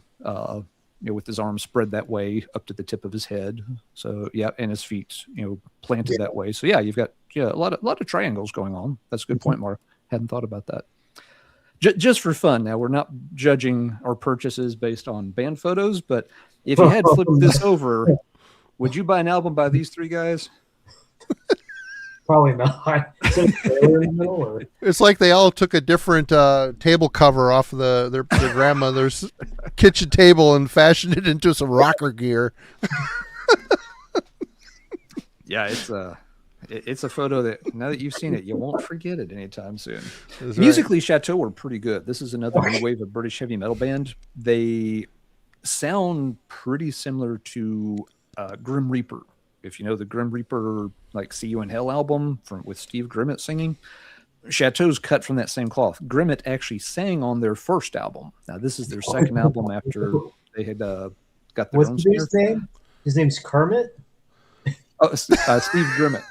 Steve Grimmett. All right, I got you. I wish my name was Kermit. That'd be awesome.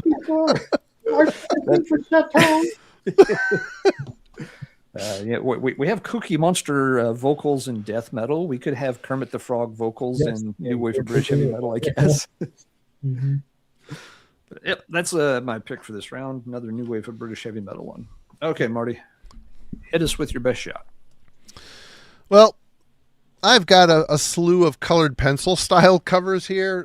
This one's two by the same band. In fact, they've got a whole line of albums that are like this, and the band rips. It is Norway's Deathhammer. Oh, okay. And they're, first of all, their logo always bothered me because it's shaped like a turd. Except with an upside down cross in the middle of it. So that's always, it's not symmetrical. It's always bothered me. But man, these album covers, whoo. Yeah, that demon is too big for that bike. I'll say that is not a good one. And then, you know, my favorite one here. Yeah. There you go. This is which one is this? This is Chained to Hell. So these guys are like a black metal version of Destruction. Really super fast speed metal, really intricate riffing, Schmear like screechy vocals. They're freaking awesome. They're a really good band, but man, it's just. I personally, I maybe I'm biased because I like yourself, Marty. I love this band. I own all their releases. I do too. I have them all too. They rip. I think part of it. I don't know if you've ever seen it. There's an interview floating around on YouTube. The singer's drunk as shit, man. It's pretty funny. He was really wasted in the interview. Yeah, there's something really unpolished about this band, and in all aspects. The way they sound, the way they present themselves, their music videos, their album covers, everything's dirty and unpolished. And to me, it makes sense. Like, yeah, this is the worst album cover that they have. This genuinely is a bad piece of art. I feel like there's a couple of them that are cool. They've got a couple of really cool covers. I picked the two I like the least. So yeah, there's a charm to it. There's a I think it makes sense for this band, the kind of art that they have. So I don't have a problem with it personally. Yeah, I don't know what else to say. It's one of those things where I am again being biased by the music. I probably still would pick it up, seeing the cover. I'd probably still give it a chance. But there's an enduring quality to it for sure. Yeah. What are your thoughts, Alan? Alan? Yeah, I mean, yes, the knee-jerk reaction is that yes, it's very amateurish. You make the joke about your 5-year-old cousin being able to draw something like that, but this is part of the aesthetic. Yes, not just for this band, but kind of for this blackened thrash metal style. That it's supposed to be a very sloppy, stripped down, simple. It's not supposed to have nice artwork and fancy images and all this stuff. It's supposed to be very raw and wild and loose and just, fuck it, go for it. You slap it out there and you move on. It's not supposed to be refined in any way. So I get why they use it. It's appropriate for the, the style they're playing. But yes, my 5-year-old niece could draw that picture. Yeah, agreed. And I think it was the intention. The logo's always bothered me, but they rip. If no one's ever heard of Deathhammer, check them out. It's really good. It's the best, in my opinion, the best black thrash out there. At least I think that's a band I frequently go back to. Really, really just unhinged. Yeah. If you like them, you might like the Cemetery Lust. If you like Deathhammer, really, Cemetery Lust stuff. Yeah. Cool. Yeah, Dylan, I think Dylan from Headsplit plays in Cemetery Lust. Oh, right on. I think that's one of his bands. Yeah. All right. Yeah. This was a bad cover. Yeah. You guys, you probably remember this one. What do you think? What do you guys have this album? No, I do not. But yeah, I remember it. I have the CD, a reissue of it. Okay. Good. Yeah. It's good death metal. Solid. Yeah, this is not the eyes are very. You always strike me as very weird. It's like the eyes just aren't right for this for some reason. But yeah, he had great oral hygiene.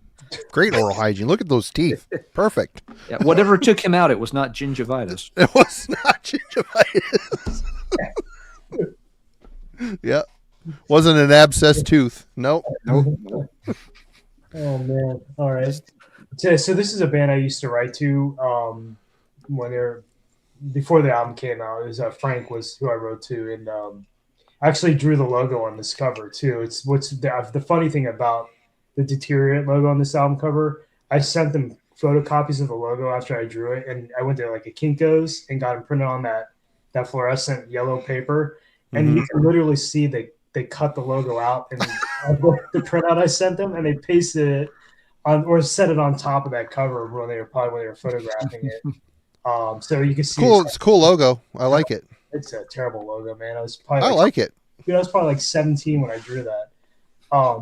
It fits at the top of things. It's got flow to it. It'd look good on a t-shirt. I like it. I think it's good. I appreciate it. I think it's horrible, but yeah, if you hit the next slide for me, this album is notoriously like a bad cover, but also good music.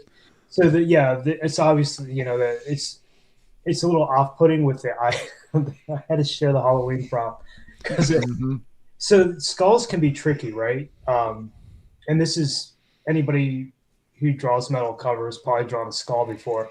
It's difficult to get the jawline correct so that it doesn't look like the skull is smiling. You have to make a conscious effort to draw a skull so that it doesn't appear to be smiling, because smiling skull in your cover is going to look like this, and it's not great. The other thing too is I think part of the problem also is the sclera, which is the white of your eyes.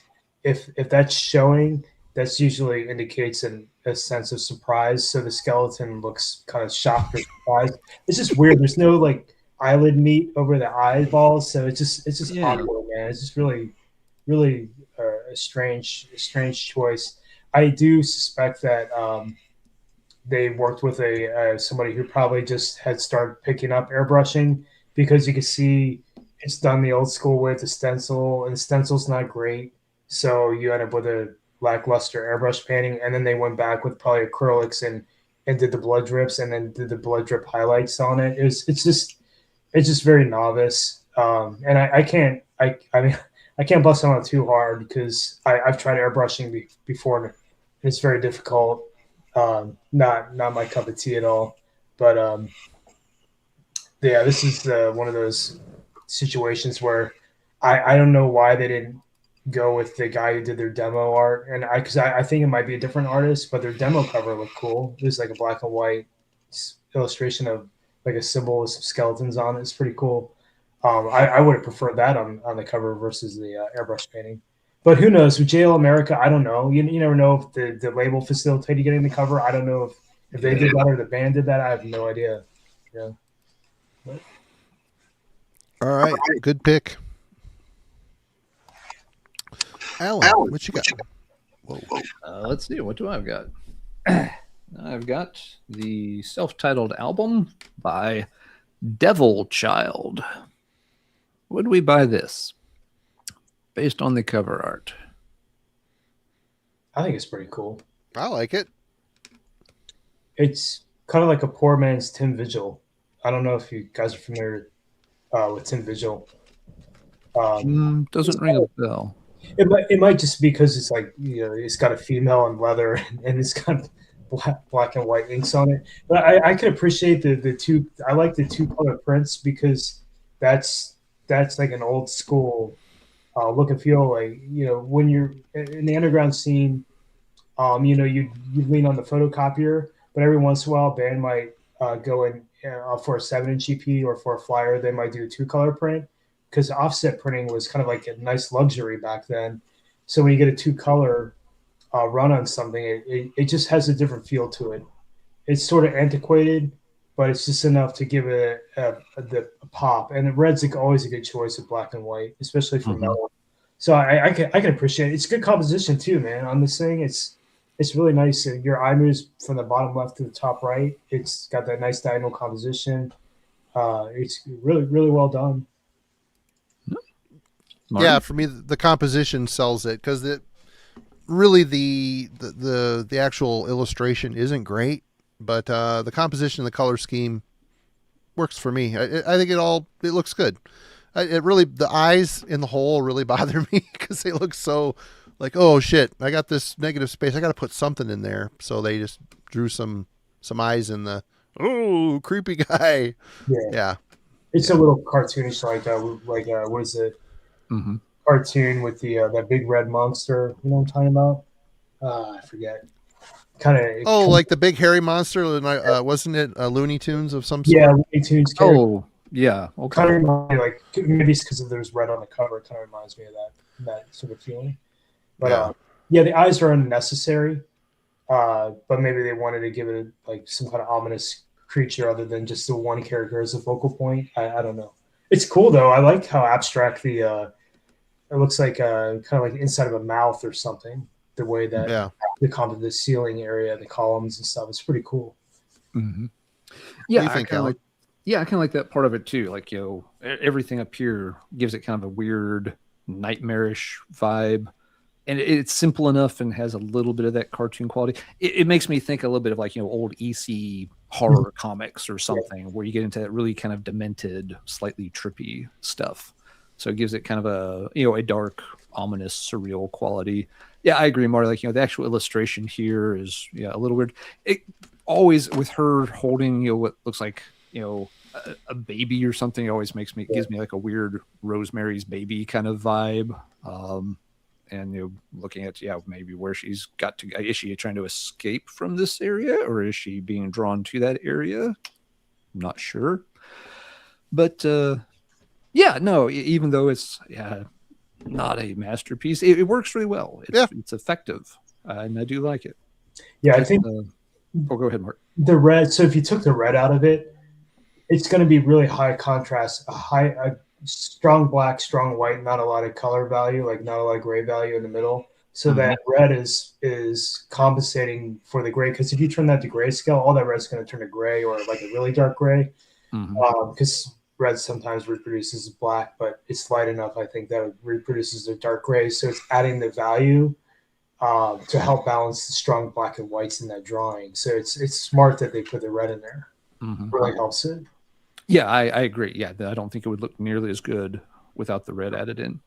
But yeah, it's not a bad album. It's not top-notch stuff. They were trying to come across as relatively like evil, spooky, but it's pretty straightforward mid-80s metal. This one's from 1985.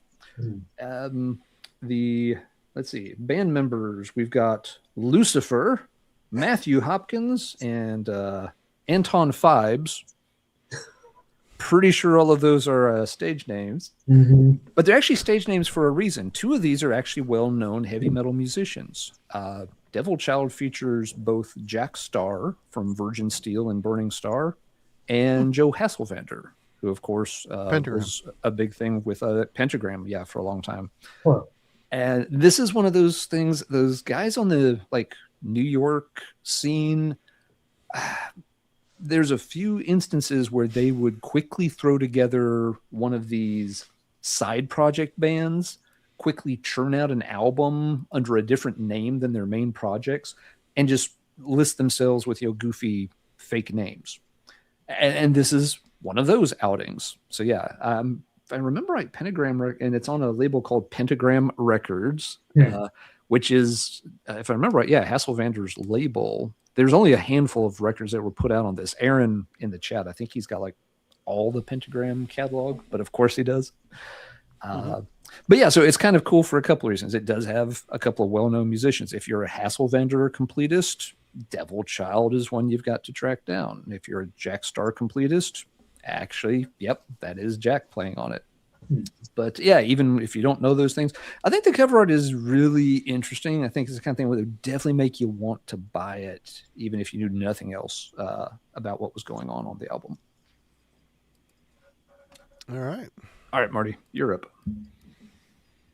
Well, this album cover was so bad it had 3 different versions of itself. Alan used it for the thumbnail, so we got Fate's Warnings, Night on Brocken. Wish I had the LP of this, the original art. It'd be a little bit better. But this is just maybe the concept. The idea of it is great. I think it fits the nature of the album well, but it's just, again, poorly executed. It'd probably help if I just take it out of again, with the tablecloth shirts, you got to have those. There, that's better. It reminds me of the Graham Key album covers where they rip out the drawings out of some biblical kids book or something. Oh, right. Yeah. In color palette, you know what I mean? Just it's a weird cover, man. Yeah. And here's the second version of it. Well, this is the Canadian pressing, which, they're burning Juice Newton at the stake. Angel of in the Morning or whatever song got to him. Oh, wait, no, that wasn't her song, was it? I don't know. Juice Newton. She looks like Juice Newton. She also looks, for someone being burned alive, she is exceptionally calm. Yeah. Again, with the colored pencils. She looks like she's trying to remember if she remembered to turn the oven off before coming out to the Black Mass. Yep. And the third version is the reissue has just the full moon, an actual photograph of the moon on it. But, yeah, this pressing's got the better band photo. I would just use the band photo, man. I'm surprised that. Yeah, covers are a little rough. Yeah. I do like this one though the best of the three. This is my favorite one, but yeah, this is it's a classic for all the wrong reasons. Really, it really is. All those little characters, between the two other characters, there's all these little things. Like, I don't know if they're goblins or some kind of little mini demons, but yeah, the coming out of the rock. Yeah, it's like, what are those? Why are they such a weird size? Everything here is just really out of proportion, really badly. I'm not an artist at all, and even I can be like, hey, these people are not proportional to one another. No. Yeah. I think they have the right idea. I mean, in terms of they've got some foreground and then a background. The composition moves your eye from the top right to the bottom left. It has the right pieces. It's just the execution is not. Yeah. Yep. There you go. Poor Metal Blade. They actually, according to many sources, when the band years later dug that original cover, the painting for that original version of it out of the Metal Blade vaults, took it out into the parking lot and burned it. Yeah. Yeah. That's hilarious. All right, Mark. Add to stage. Next one. Oh, we didn't do this. I forgot. Yeah, I was just like, if I had to reimagine it, I'd probably do something a little bit more dynamic, and you can see the eyes sinking back into the skull. Gives it more sense of it being ominous. It's just a loose sketch, but you get the idea. I forgot to put that in there. Yeah. All right. Yeah. Yeah, we all know this one.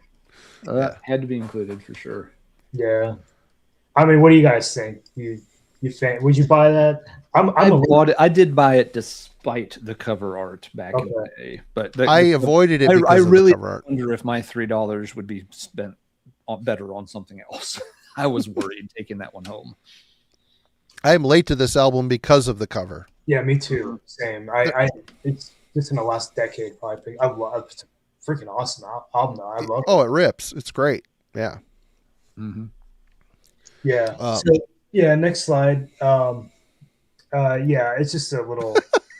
Yeah, this is why it's not great. Sorry to the airbrush artist on it. Again, it looks kind of like with the Deteriorate, where you can see the cutouts for the stenciling, for the pieces to do the airbrushing. And again, don't get me wrong, airbrushing is very complicated.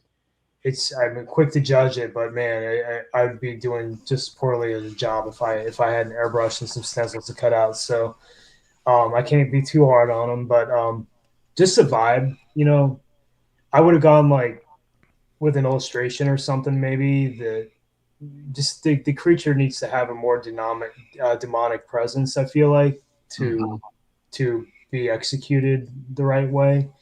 Kind of weird too that it's popping out of the universe. It's a little abstract, right? But okay, you can be creative. It's creative in that regard. It's but it does definitely have like a Muppet feel to it because of the way the snout and everything is cut away for the stencil. And then the if you look at the positioning of the fingers, a very effeminate quality, which is when you're trying to be rough and tough and put out an awesome thrash metal album, this is borderline death thrash in my opinion. It's definitely leaning a little more thrash.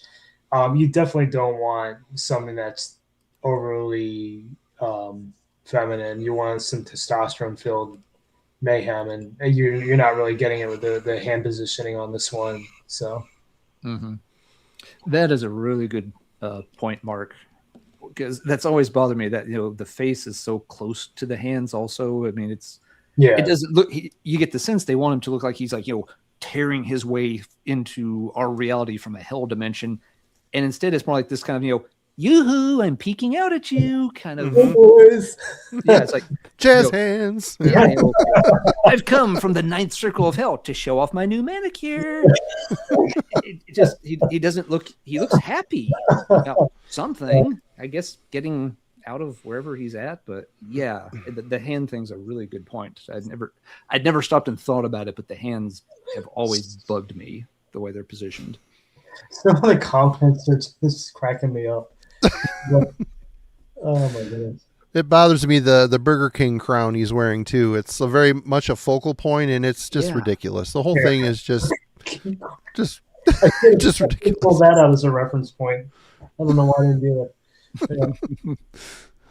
All right. I guess that's the majesty part of the name, and the rest of the art is pretty infernal. It's infernal. Yep, absolutely.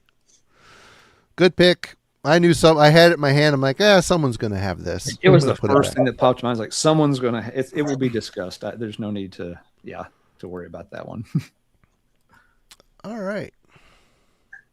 All right. Let's see. Well, what do we think about this? This is an album called Self-Loather by Ghost Bath. So a little newer black metal release, which I haven't shown much at all of.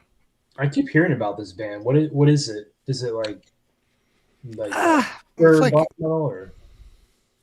It's black metal. I guess they're kind of going for some of the really depressive, suicidal vibes, but it's not like Zaster or lo-fi stuff or anything.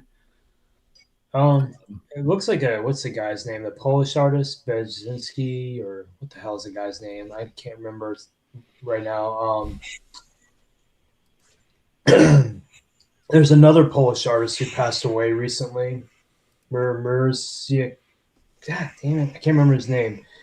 His style is based heavily on this other Polish artist, so their work kind of echoes each other's style. It looks like one of his paintings, but does it credit the artist on this?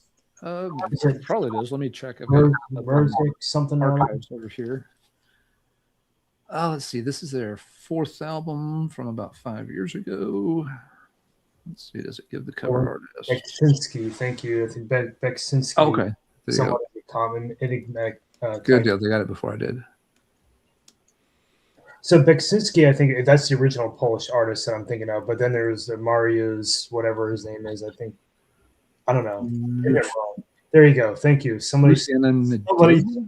Thank you. Spelled it out. I don't know how to pronounce that. But yeah, the artist. It looks like that's what the style is. So, I mean, I like it personally. I'm a fan. Yeah. Marty, what do you think on this one?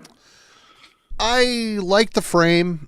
I like the image. I just think it's a little, I don't know, it's kind of a tired and type of illustration, I guess. I mean, it works. It's cool. I like the lettering. I like it. It just, there's so much stuff like that. It's kind of makes it a little less special. You know what I mean? I think it's well executed though. It looks cool. Yeah. No, I do know what you mean, that it could have a little, like if you were flipping through a box full of black metal stuff, this could blend in and not necessarily. One reason this caught my eye was I found it in a box of flea market records where it was with some of the Olivia Newton-Johns and other stuff. So it That's kind crazy. of popped out really fast. I was like, wait a second, maybe with that. Yeah.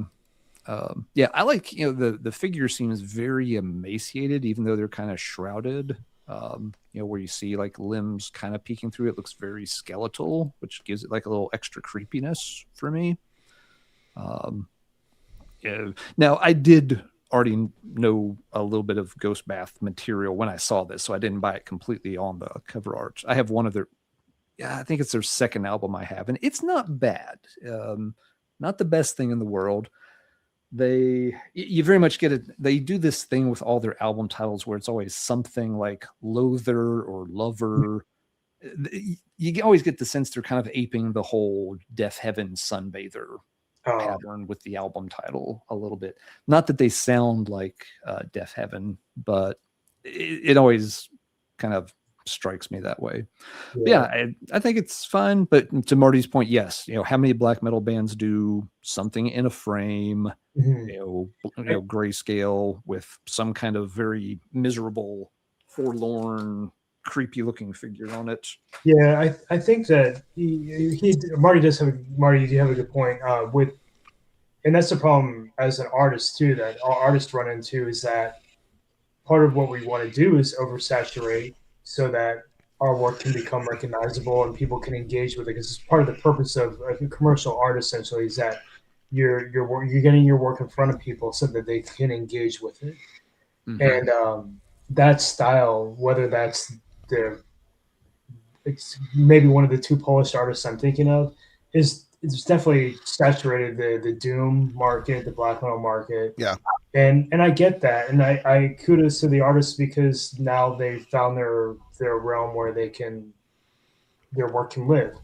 And I don't think there's anything wrong with that from an artist perspective, but I do see your point in that where's the element of shock and surprise? How are you going to undercut my expectation when I see that everywhere, that style? Mm-hmm. So while I can appreciate the art for the execution and technique, it's kind of like Repka, for example, with all the thrash from the 80s. And, it's good. It's good quality, right? Oh, totally. 100%.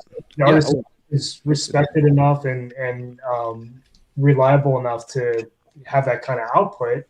You do run into the problem of oversaturation. So that is certainly something to consider, when you're working with picking who you want to work with for art. Agreed. Okay. Well, let's do a twofer here. Another twofer. We've got this damn thing. Anthrax, Fistful of Metal. And State of Euphoria. Both are, I'll give props to this for being, an actual painting or no, it doesn't look like colored pencil to me. It actually looks like whoever did it has some skills, some talent. Obviously the perspective of the fist, the eyes are too big. I don't know, something about it. And then of course this is just phoned in corporate, some, graphics company did their album cover in 5 minutes type of feel.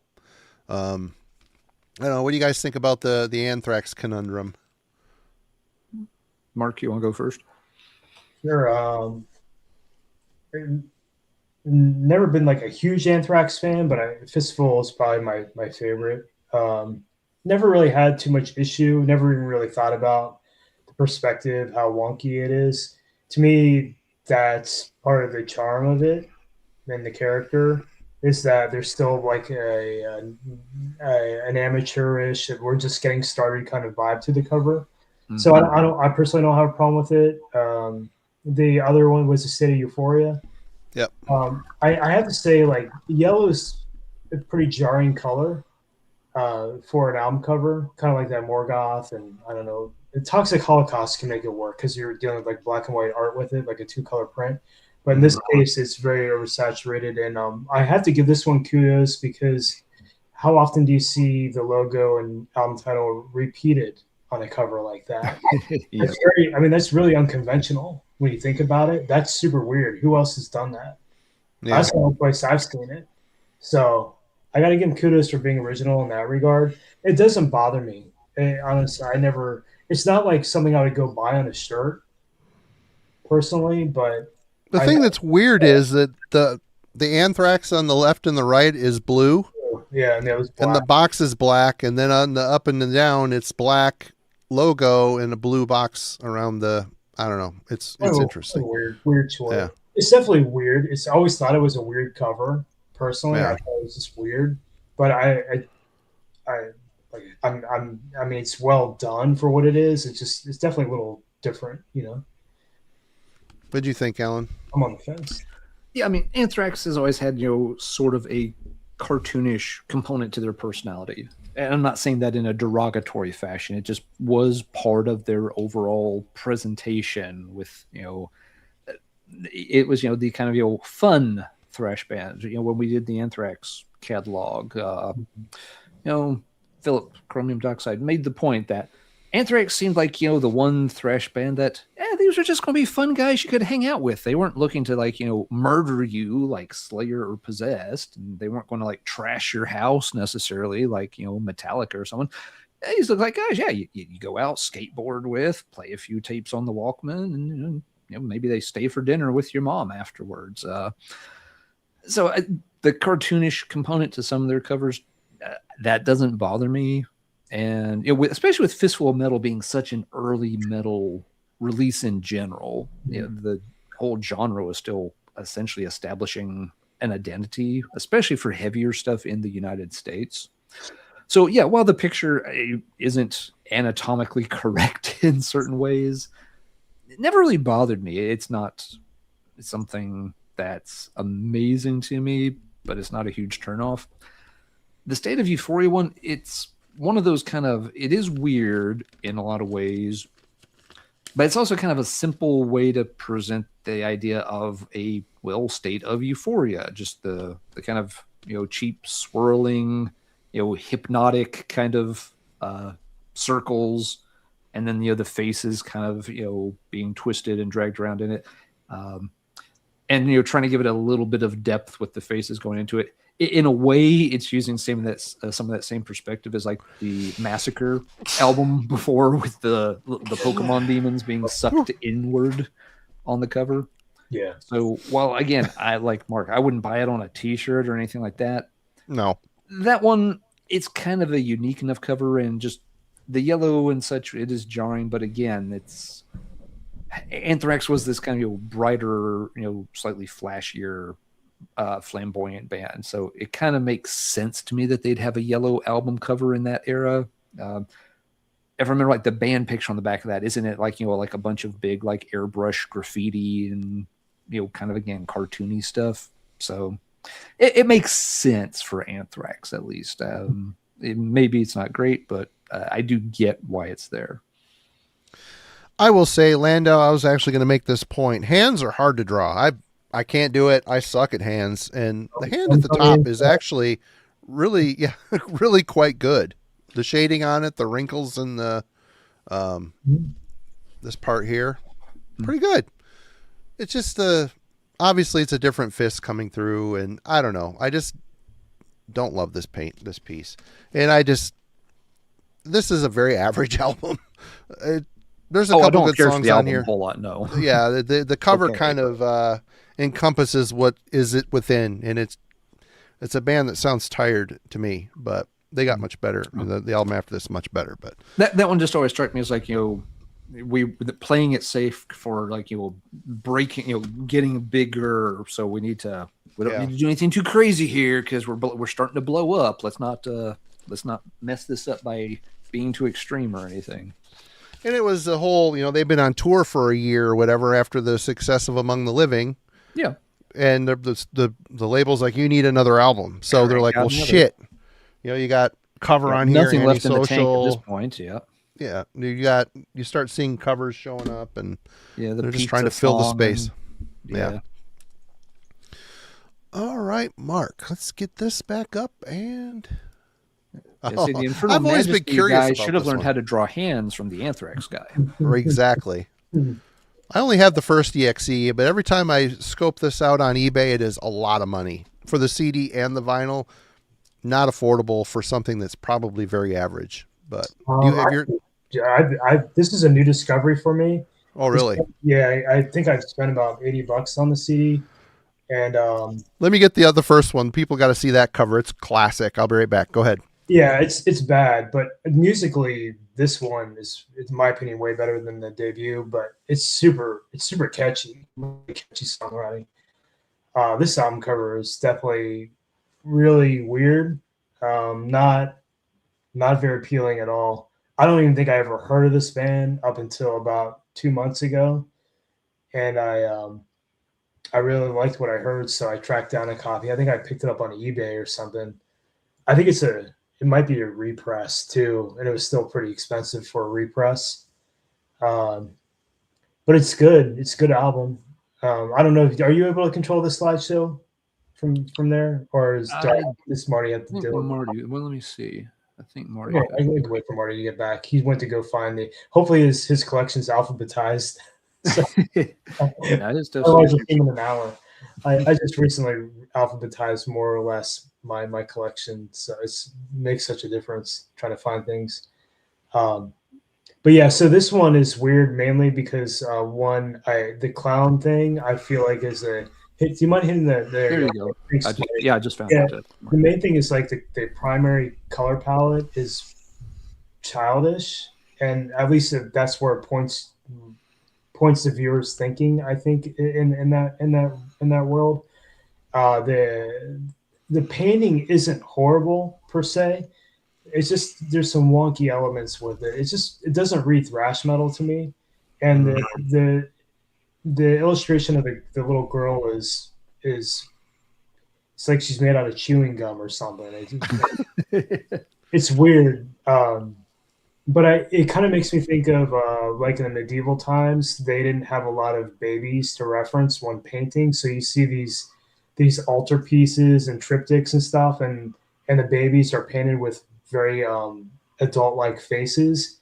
It's really weird looking. This is kind of reminds me of the similar concept where the artist just isn't familiar with drawing or illustrating or painting kids. So the overall vibe of the album cover too is weird. It kind of reads child predator, and I feel like clowns are just stupid for metal album covers in general. I don't get it. I don't know what I think Juggalo, and it's just stupid, man. I don't like it. Dangerous Toys is probably the only band that can pull off a clown cover in my opinion. Otherwise, like it's a real turn off for me. But yeah, so Marty, this album, I did go back and listen to the first one. I think this album I feel like blows the first one out of the water. And in my opinion, it's really catchy, really, really catchy. It's a weird cover though, isn't it? Yeah, that's a good one too. Yeah, colored pencil for the win. Yep. Maybe not. I don't know, but yeah. You Yeah, got Fang Face there from Halloween and Gamma Ray fame. Look at that. A little bit of airbrush in there too, maybe it looks like. Yeah, you're probably right. Well, from the screen, but yeah. I was hoping that album would be like pretty would grab me, but it didn't. The second one though, I've had it on a repeat for like the last 3 weeks or so. It's a really good album. Cool. Yeah, I've seen this one before, but I'd never seen the second one. It's decent, man. It's decent. Kind of, late. It isn't late, but it feels like, it's 87, so it's not late. It's just very kind of run of the mill, but it's good. It doesn't suck. I felt it was it didn't do much for me, but the second one reminded me of a little bit of Death Angel, but there's something about Death Angel that I've never really found appealing. It's kind of like that in terms of the vocal styling, but musically it kind of reminds me of how catchy. Do you listen to Ghoul? Have you guys heard Ghoul? In California. Oh yeah. The guy with the guys with the masks. Yeah. It really their tunes are super catchy. They got all those really chunky, chuggy riffs. The EXE, the second album, has a lot of that going on for it. I feel like it's a really, really catchy album. And you picked up a copy of that? Did you find it online for a reasonable price? It was like $80 or something like that, but it's a repress too. It wasn't even the original. It's like I think Hammerheart or somebody. No, it wasn't the Hammerheart repress. It was a different. Maybe it's original because I didn't recognize the label, but it was a little pricey. But it's worth it. For me, it was worth it. I enjoy. I've been having it on heavy rotation the last 3 weeks. So it's so fun after all these years to still find these old thrash bands. So, I mean, obviously I had the debut, but I didn't really even know they had a second album until, recently-ish. I saw it looking around in thrash on eBay. I'm like, what the fuck? I didn't know it was. I never even heard of them up until like a month ago. But like Yeah. I'll give you an example, like the Death Row, you're talking about Death Row in one of your. Mm-hmm. I picked that album up, and man, that I love that album. It's you're talking about riffs for days, and dude, I can't remember the name of the album, but dude, I love Deception it. ignored. Yeah, it's really quite good, very Yeah. technical and The total. more you assimilate absorb those songs, there's actual songs there. They're just Yeah, so complex, yeah, you know. really good songwriting, really good song. Yeah.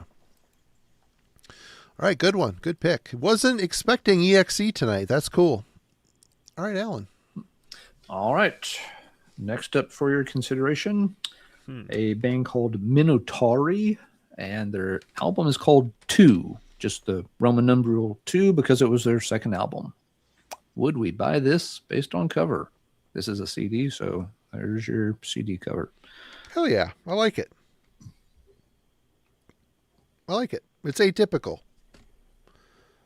The way the style isn't typical for metal, I Yeah, guess. it's got some unusual things going on. Yeah. What do you think, Mark? Yeah, I mean, it definitely reads more concept art. Like it's sort of a piece that's somewhat finished, but not quite there. Like a work in progress. It's kind of how it reads to me. I don't know if I'd buy it per se, because I would probably assume it's like maybe Viking metal or something. Doom. It looks doomy to me, or crusty doom, or something like Yeah, that. it could be that. I'm not a huge like. I have got some folk metal in my collection, but I'm not huge into it these days. Yeah, it's probably something might. I don't know. I would say I probably wouldn't if I saw it online, like on Bandcamp. I probably wouldn't click on it or anything. But it's not a bad artwork or anything. Mm-hmm. What kind of music is it? It is a Finnish doom metal project, so yeah, pretty heavy, over the top, but just doom. It's not death doom or anything like that. Mm-hmm. It's very just kind of blown out doom metal. Really good. Their first album I've never completely warmed up to, but this one, the cover art does give you some insights. They are going for that kind of epic Conan the Barbarian, just crush, kill, destroy mentality of doom metal. And yeah, I agree with Marty's point. It's kind of neat. It's got the band's name going, vertically down one side on a black strip. So kind of a different type of layout. But you're right, Mark. The picture, while it's kind of neat, it also somehow does feel like it's unfinished because it's, you've got these two characters, and even, the female character doesn't look completely finished. And then it just kind of, blends into, a more monocolor background. So it seems like they spent a lot of time on this guy and then maybe realized, oh crap, this is due, got to hurry it up. And okay, let's do a little bit on her and not worry too much about the background. So once again, it's not bad. It's not amazing. It's, but it is interesting. I didn't buy it for the cover art. I already knew about it. I think I got this like tape trading, CDR trading. This came out in 2007, so it would have been CDR trading, but it was kind of a hard CD to track down. I don't think it had any real US distribution. So it took me, when I found it, I really didn't care what it looked like. I was just going to buy it because the music, it was perfect for me and my taste. So I'm like, this thing is awesome. It crushes. But yeah, wasn't always the easiest one to track down. And it was unfortunately the last album he did with the project too. It was 2 albums and that was it. But yep, there's Minotauri, a little Finnish doom for us. I think I might have that from the tape trader back in the day because I've heard the name of the band before. Mm-hmm. But I'm looking at Metal Archives. Yeah, the first album's been reissued a couple of times. I think maybe even Nuclear War Now may have reissued it. So you see the first one around a lot more than you see the second one. Yeah, they got a couple of splits too. Yeah, now there were a couple of other releases. That's true. Yeah. Oh, you know what? I think I have. Yeah, I do have this. I have the vinyl of their because I picked up from Black Widow Records. It's their self-titled from 2004. Okay. Yeah, I knew the name sounded familiar. Yeah, I think I have it on vinyl here somewhere. Minotauri, yeah. Mm-hmm. Yeah, I've got a pressing of it. I think mine's a later pressing. It may be like the. Oh. It was somebody like, if it's not Nuclear War, it's somebody similar who reissued it. I'm looking, trying to check on it now. Additional other versions. But yeah, and the reissue has different artwork than the one you've got, and the Black Widow artwork is at least more interesting. It was it was a Nuclear War. But it's got kind of a little more of a generic cover. Okay. The cover actually looks kind of, the Nuclear War version kind of screams the Born Again by Black Sabbath. Mm-hmm. Yeah, it's got this blue and the red and the black color, screen printed looking thing. Yep. Yeah. Huh. All right, Marty. All right. You're back up. Oh, there's this. No, this is just awful. Sigh no more. Gamma ray. God, it's so bad.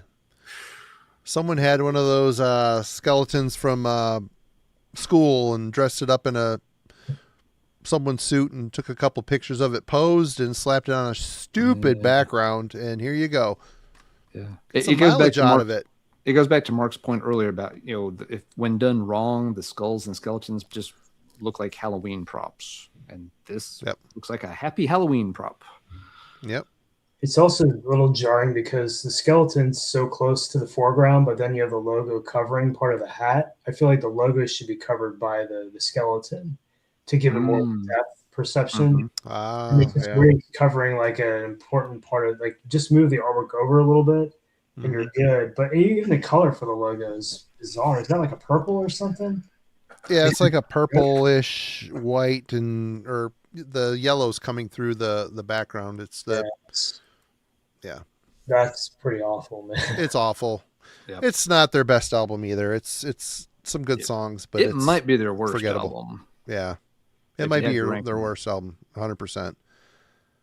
They get a little bit, they don't screw around as much like they do on the first album, but the first album's got some great songs on it. So the first album's got some redeeming tracks. This one, I'm hard pressed to even remember many of the songs on that one. I mean, which is not a good sign. Did Halloween pass on that artwork? We'll get to them next, Kevin. They're not out of the crosshairs here. So yeah. Yep. I have nothing really to say that other than this is just absolutely terrible. If I didn't know the band or who was in the band, I would fucking stay. It would be getting dusty on the shelves. Sorry, whoever slapped this thing together. It would never make it onto the shelf based on the cover art. Yep. Bad. All right. How did you get it? You bought it because you knew the band already? Yeah, I bought it because Kai Hansen from Halloween. This was his band after he left Halloween. Okay. I see. Oh wait, I forgot. It folds out. Oh, sorry. Nice. Oh, good. There's more. Well, now it's just fabulous. There, bam. I should have gave it that. Pow. Bam. Yeah, terrible. Fucking terrible artwork. All right. Oh yeah, so I want to show good what I think is a pretty good album cover. Yeah, that's cool. Different. Yeah, it is, and kind of the opposite of Anthrax. They don't have any logos on there or title treatment on their cover. If you hit the next slide for me, Marty. Yep. It's Serpent Ascending. It's a solo project from Finland. It's published by Voidhanger and Blood Harvest, I think, did the vinyl. Anyway, I thought it was pretty cool. It's got this going back to talking about altar pieces. The cover kind of resembles an altar piece in that it's broken into panels, which is a little unconventional. Kind of also reminds me of what you might see with Cubism. They did a lot of that breaking of the space and the proportions, so it's kind of interesting visually. Then they have like some of the more occult elements, like the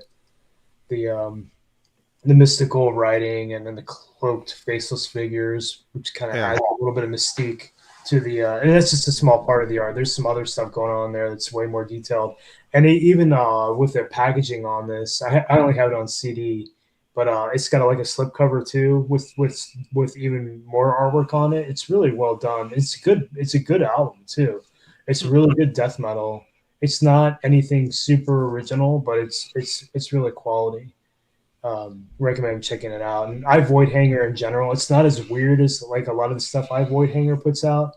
But are you guys familiar with I Void Hanger from Italy? Yeah, it's one of those labels where you always, you see something come out. It's like, that could be cool. It's probably worth at least giving it a quick check.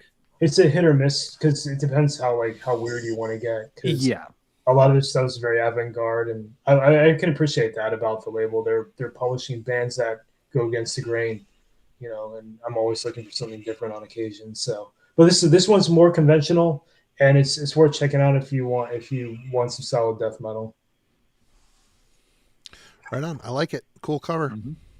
Yep, that one got a very positive reaction from folks over in the chat too. Cool. All right, Alan. Let's see. Let's do this one. I haven't heard anybody mention this band in a very long time. I'm switching over to some more CDs. So let me take this out of the case. Make sure there's as little glare as possible. All right. Would we buy Alpha Tiger's Man or Machine album based on its cover art? This is actually a really good band. They're a really good band. It's a good album too. It is. Yeah, I agreed on all counts. Yeah, if folks aren't familiar, it's a more recent-ish German heavy metal band. They've done 4 albums. I don't know if they're still active or not, though. And this I think Jurgen said they broke up, but he sent me 2 of their albums. It's not I that think one, they are too. Yeah, and I think I got this from Jurgen as well. Yeah. Well, actually, Jurgen told me about them. It's definitely where I heard about the band, but I think I dug this up on Discogs by chance. But yeah, what do we think about it? Cover art. That Alpha Tiger is definitely in your face.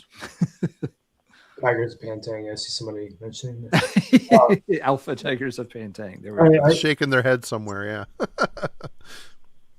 I like it. I think it's a cool cover. Yeah, I don't have a problem. Their logo is kind of weird. Big. I'm not a fan of the logo. It's just a little wonky. Too much contrast between the thicks and thins, and the oval circular shape is kind of tough, but the cover art's fine. Yeah, I don't have a problem with cover art. It kind of looks like a blend of like painting / collage, like Photoshop collage maybe, but it's well done. Yeah, you got the Andreas Marshall white around the central figure. Yeah, it absolutely does. Yeah. I think the one thing that throws me with it, and it's tied to what Marty pointed out, the very kind of oval, rounded logo, and the face, has the same kind of oval shape to it. It's the same. They should have put the logo over his face. they could have. It looks like it could overlay. It really does. But it kind of goes back to what Mark mentioned earlier about the Accept cover too, with it, being so round. This tiger doesn't strike me as overly fierce, even though it's trying to show fangs and all that stuff. It looks like my cat, like when he gets really happy and it's purring and he kind of starts to poof out a little bit. It's like, ooh, kitty. It doesn't look like Alpha Tiger asserting dominance. Oh, right. And just the repeat of that very football shaped logo with a football shaped face. That's a solid point. That's a great thing to note. I think that cover probably would find a little bit more success if the logo is reduced in size. I think it's okay to live in the top left corner still like that. Yeah. But you're right, smaller it wouldn't compete because there's nothing wrong with shapes repeating. I think that you want some visual harmony, and sometimes repeating shapes, repeating colors is what ties a work of art together. But in this case, because they're the same size and they're placed right on top of each other, like really right next to each other, it takes away. If the logo is smaller, I think it'd be more successful. But otherwise, like I don't have issue with it. I was going to ask, this is kind of a side note. I did catch part of your you did your thing on Martin Van Drunen. One my personal favorite death metal singer, and Consuming Impulse, I'd say, is my favorite death metal album of all time. Yeah. Oh, cool. I want Jerry mentioned he plays in a band. Is that right? Did I hear that right? He used to sing with a project. Yeah. He was in Final Embrace, and he was also in a thrash band called Repent. Okay. He was in the band. Pat from Redstream put it out. Start with an I. Oh shit! I can't remember. I don't know that. materials, the stuff, that I know with Jurgen. Final Embrace, I think was the band he was in. Something like that. Yeah. Okay. They're reuniting in the hometown and doing a show later in the year. He's getting ready for that. So. Oh, cool. Okay. It's cool. Yeah. Nice. I was just curious. It's like an anniversary show or something. They're bringing out a bunch of the old members and he's going out and doing a song or two, I guess. That's cool. Mm-hmm. Nice. Hell yeah. All right. Alan, I'm up I just did next. Alpha Tiger, so. Okay. Well, I'm going with a habitual offender, and these are going to get progressively worse. So we're going to start off first with Pink Bubbles Go Ape by Halloween. Obviously, they're going for the Scorpions thing here. Mm-hmm. I kind of want to be like Fish. Yeah, me too. Yeah, just saying. And really, this isn't a bad album. It's just a weird Halloween album cover. Although I do understand Scorpions, Pink Floyd album cover too.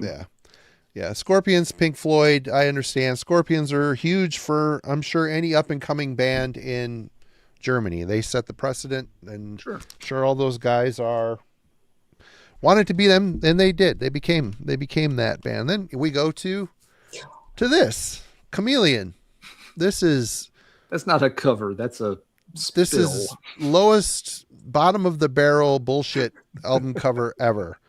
Again, just like a visual studio somewhere slapping something. It looks like it could have been a Genesis album, like the one with Susudio on it or whatever. I don't know. Mm-hmm. Yep. Culture Club. Culture Club. And then they discover computers, and what happens next? Oh, Rabbit Don't Come Easy. What the hell is happening here? This is, again, bottom of the barrel. Who is signing off on this? Like, yep, this is a great idea. I know they have a weird sense of humor. Here's a band that was saying, "Oh yeah, I got a guy that'll take care of that." We have a guy. They'll take care of it. Yeah. We'll just let Sammy take care of that. The thing that's a bummer is it's a really good record. It's got Mickey D on drums.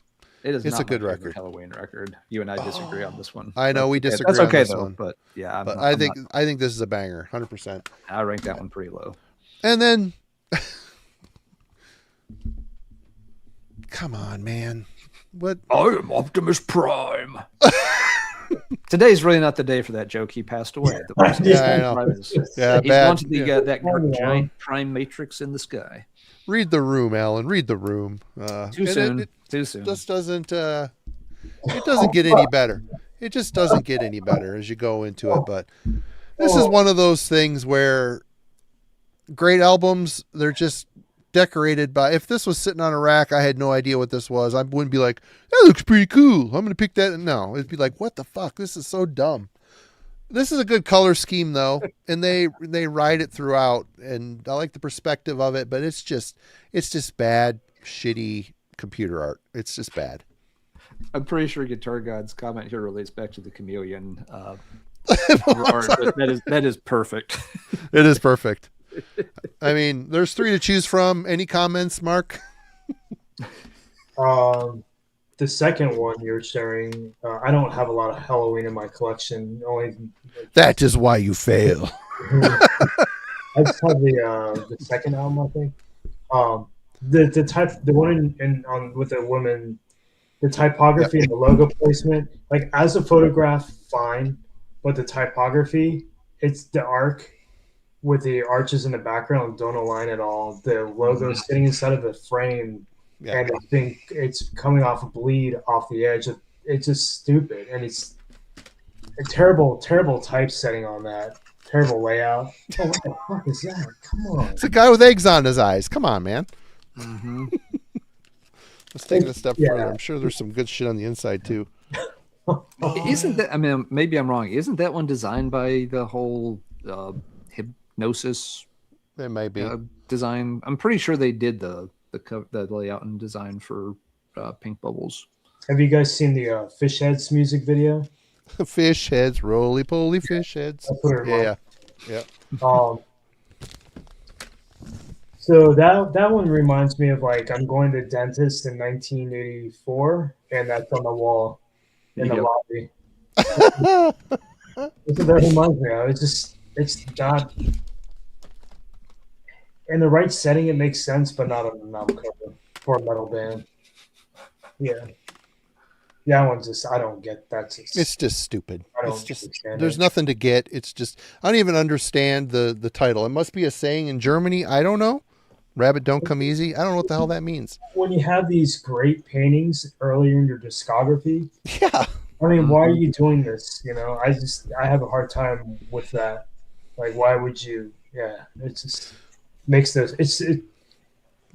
Honestly, like for a mascot too. I think the Halloween mascot's really stupid. It's too goofy, and maybe that's part of their thing. They want to be silly, but you're gonna, I think, isolate your fan base if you take that approach.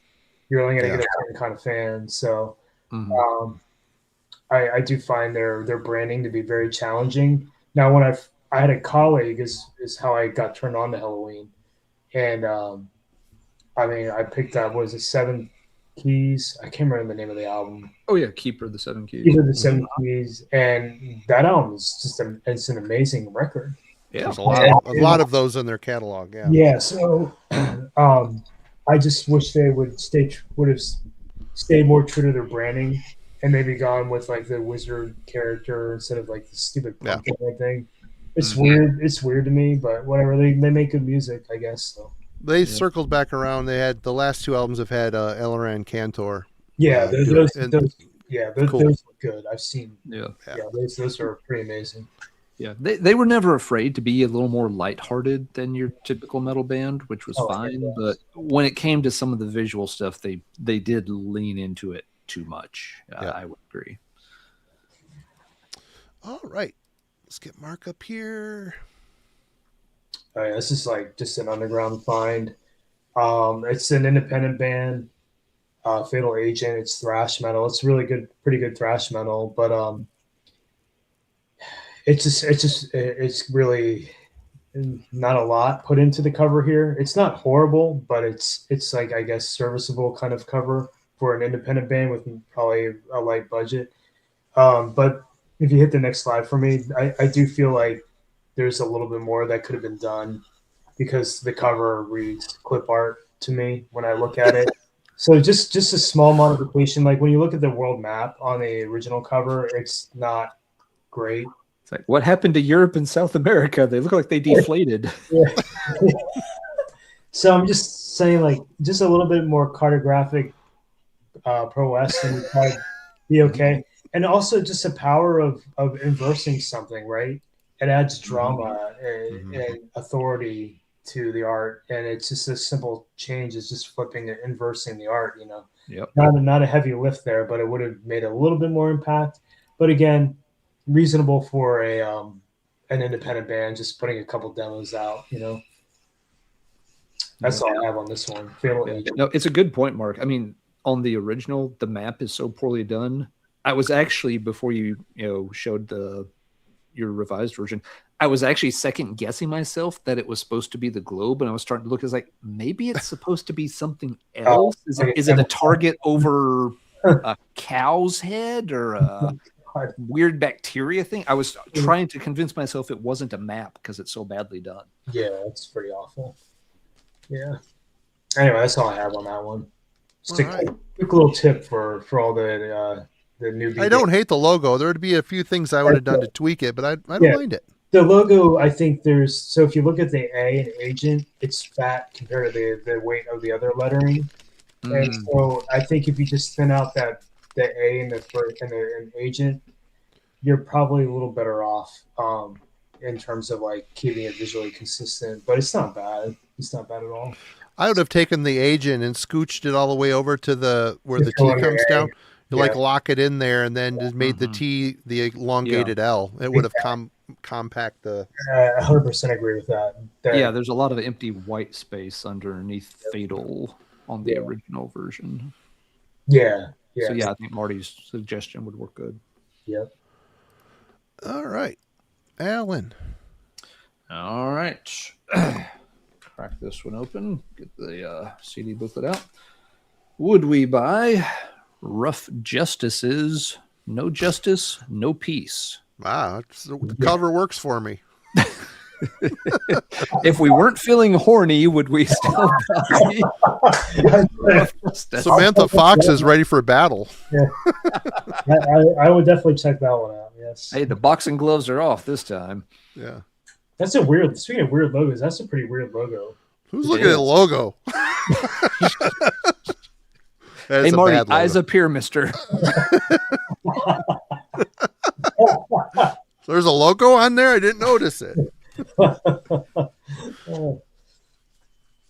Yep. But if Marty needs a moment to calm himself down, Mark and I can cover this. I'm a professional. We're all good here. There's some water on you.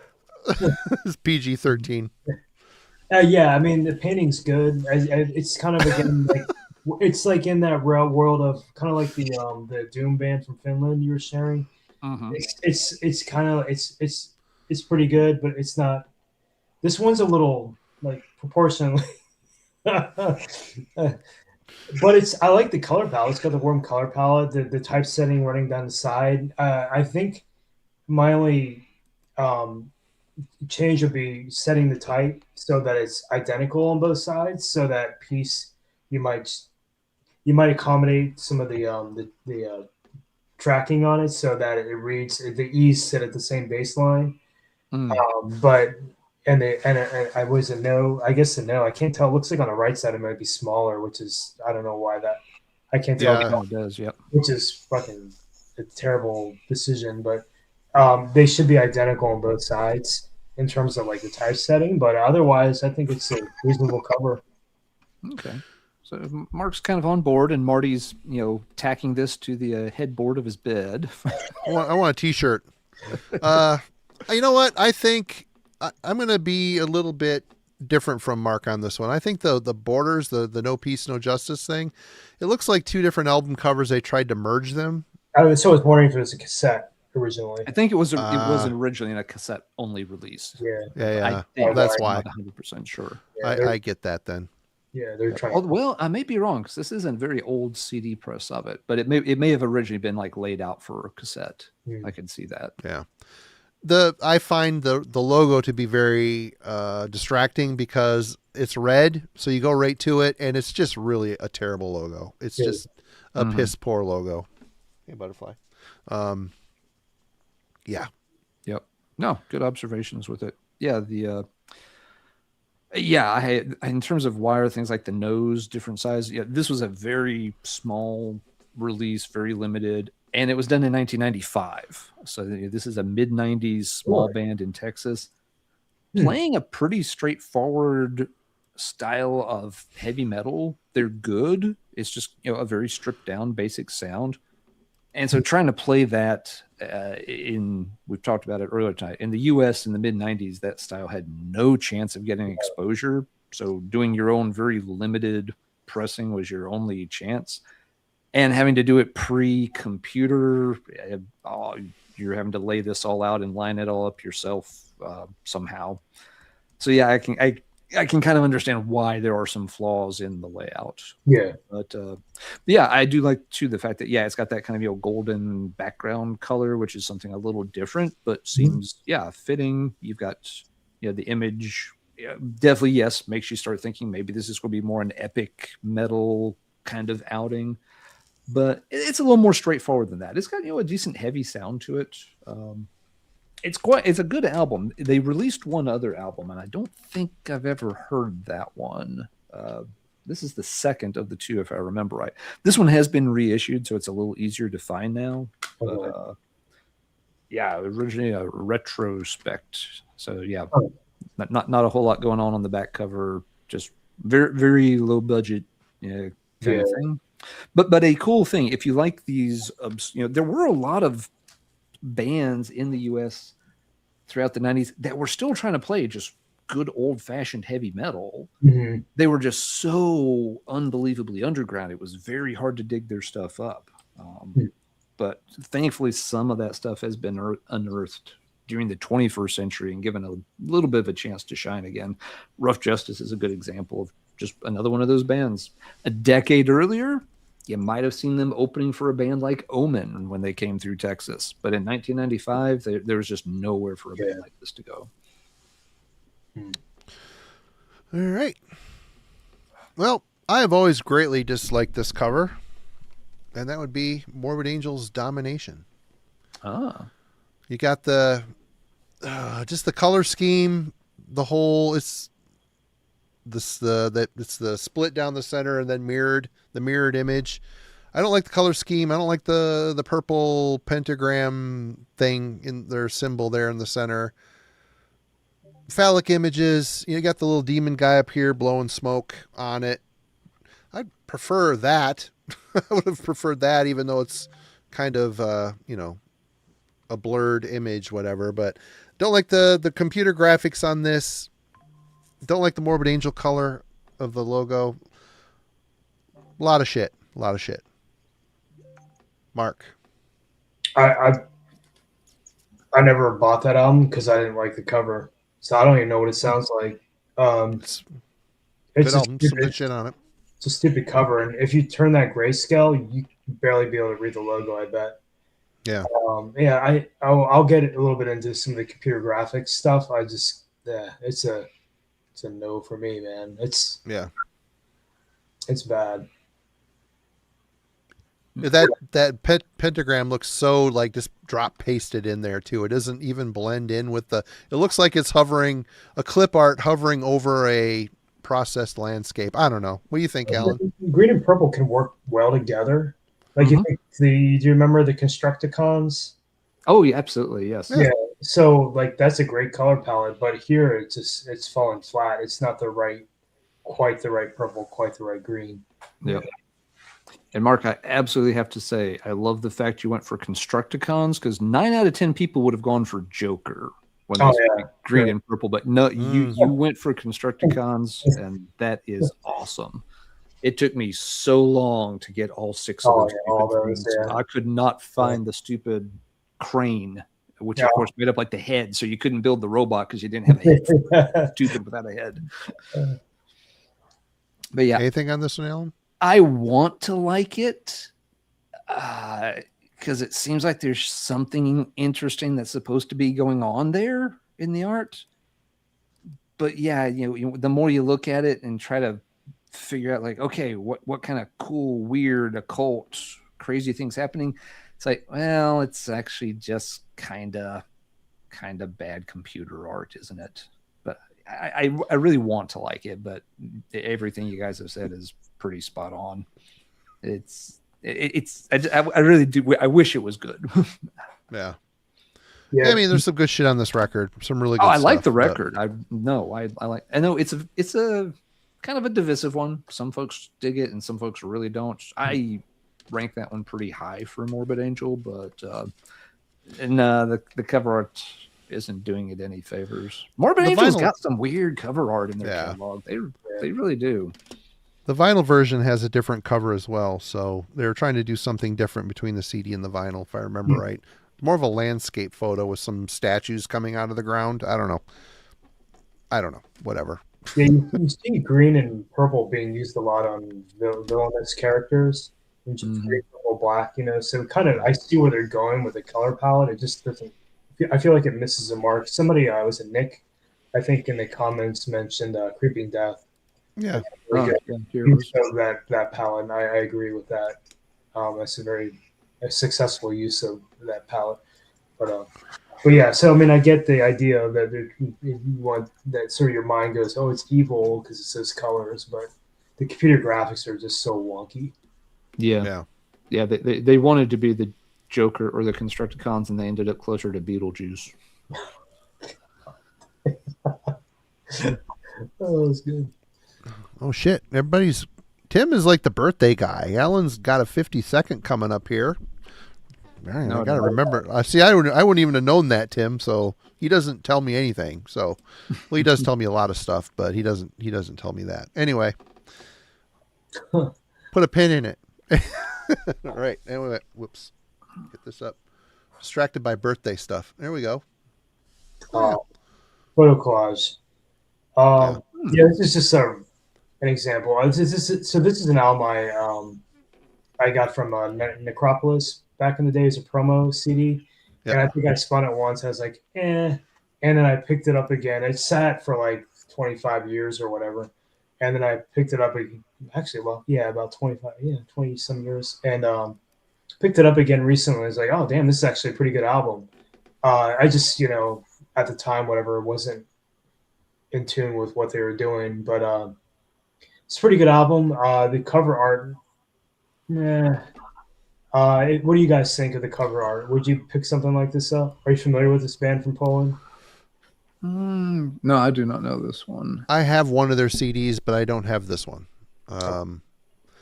This is very much a product of its time, and a lot of, especially this style of death metal, like kind of a more turbocharged death metal, really tight, technical at times, but brutal. It's a lot of albums came out looking like this. I mean, Vader even put out some records that look like this, and yeah, Vader's what it made me think of. Christian, Rebellion, a lot of bands like this were doing the collage thing like that. I don't mind the color scheme here, even though it is a photo collage. The imagery doesn't bother me. It's okay. It's okay. Yeah. I don't mind it. I don't think I would buy it on the cover art, but it's not like I'm going to pass on it because of the cover art. It's not bad, but I wouldn't pull the trigger just based on the cover art for this one. Yeah, hit the next slide for me, Marty, please. Oh, sure.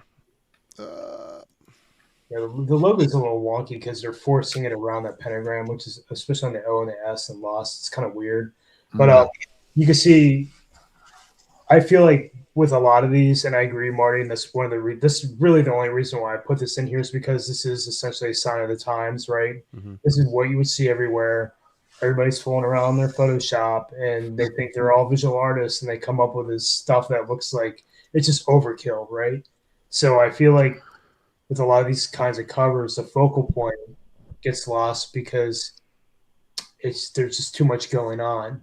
It's too collagey. There's too many things kind of fading into one another that it's not real concrete where a line ends and where another one begins. Right. On the part of the art. I can see what they're doing. They're trying to have like some kind of infant, demonic infant inside of some kind of embryo sac with this serpentine or Lucifer-like creature wrapping itself around it. But you can see I just pulled a couple other covers like Ancient Ceremony and Limonic Art and whatnot. Similar kind of treatment. It's just overkill to the point of where it's nondescript and just turns into a gray mess. Not to say that the Lost Soul cover is horrible. It certainly makes sense for the time period, but yeah, I'm kind of glad we're a little bit over this hump. Yeah. With artwork these days, because it's and I'm guilty too. I did did a lot of shit for Willow Tip Records in the early 2000s and Photoshop like this. So I mean, I'm just as guilty, right? So I can't be too hard on it. But this is what was popular then. But not a great approach in my opinion, especially nowadays. What really bothers me is the logo. Obviously it's a stacked logo, which is always problematic. It's destined to be in the corner of everything. Yeah. It's too big, and it should have been the same color as the Ubermensch. The title, I would have made it the same color as the font down below, made it smaller, and put maybe a dark outliner or a dark fade around it instead of the lighter color. So that's what bothers me most about this is the logo and the color they chose for it. But I agree 100% with everything you're saying. It is very much a product of the times. But that's a solid point too. I mean, if there's any people in the chat or anybody who watches this video, you're starting to band up, you want a logo. Usually the horizontal is the ideal scenario, right? Because it's easier for placement for not only album covers but merchandise.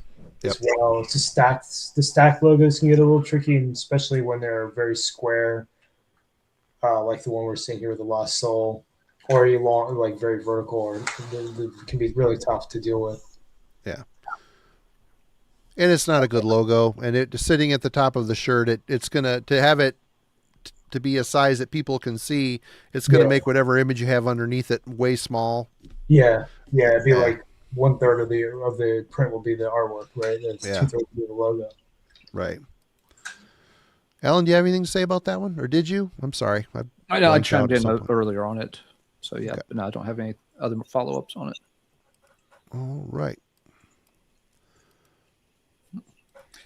All right. Would we buy Stormbringer's Stealer of Souls based on its cover art? I like it's got a storybook quality. Mm-hmm. I'm not 100% sure about the proportions, Yeah. but the problem is I feel like the scroll was they were this probably planned to be on there, but what's happening is they're forcing the feet, and now it looks like he's standing on the scroll. Really, they should have just left. You wouldn't be able to see the feet. Just still the feet. Just have the legs show through. Go behind the scroll, and you'd be good. I think what's happening is the artist is like, oh shoot, I'm running out of space, and they feel trapped, and so they're forcing it, and they shouldn't have to be forcing it. They dwarfed the guy. Yeah. They did badly, and the painting is good. It's great. Stylistically, it's got a look to it, and it's got a sense of movement and flow. Yeah. It's got good bottom right to top left diagonal composition on it. It's broken into the 3 planes. I think it's a good painting. It's just the proportion is a little awkward.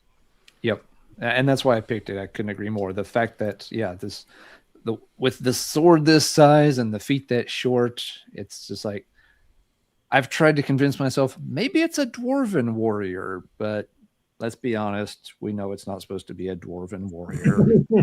They really botched the proportions there, and I hadn't thought about it being due to the title down here, but I bet you're right that they realized they had to stop at that point, but you're right, they didn't have to stop at that point at all, and it really sums up what otherwise is kind of a cool, pretty typical Michael Moorcock like fantasy scene.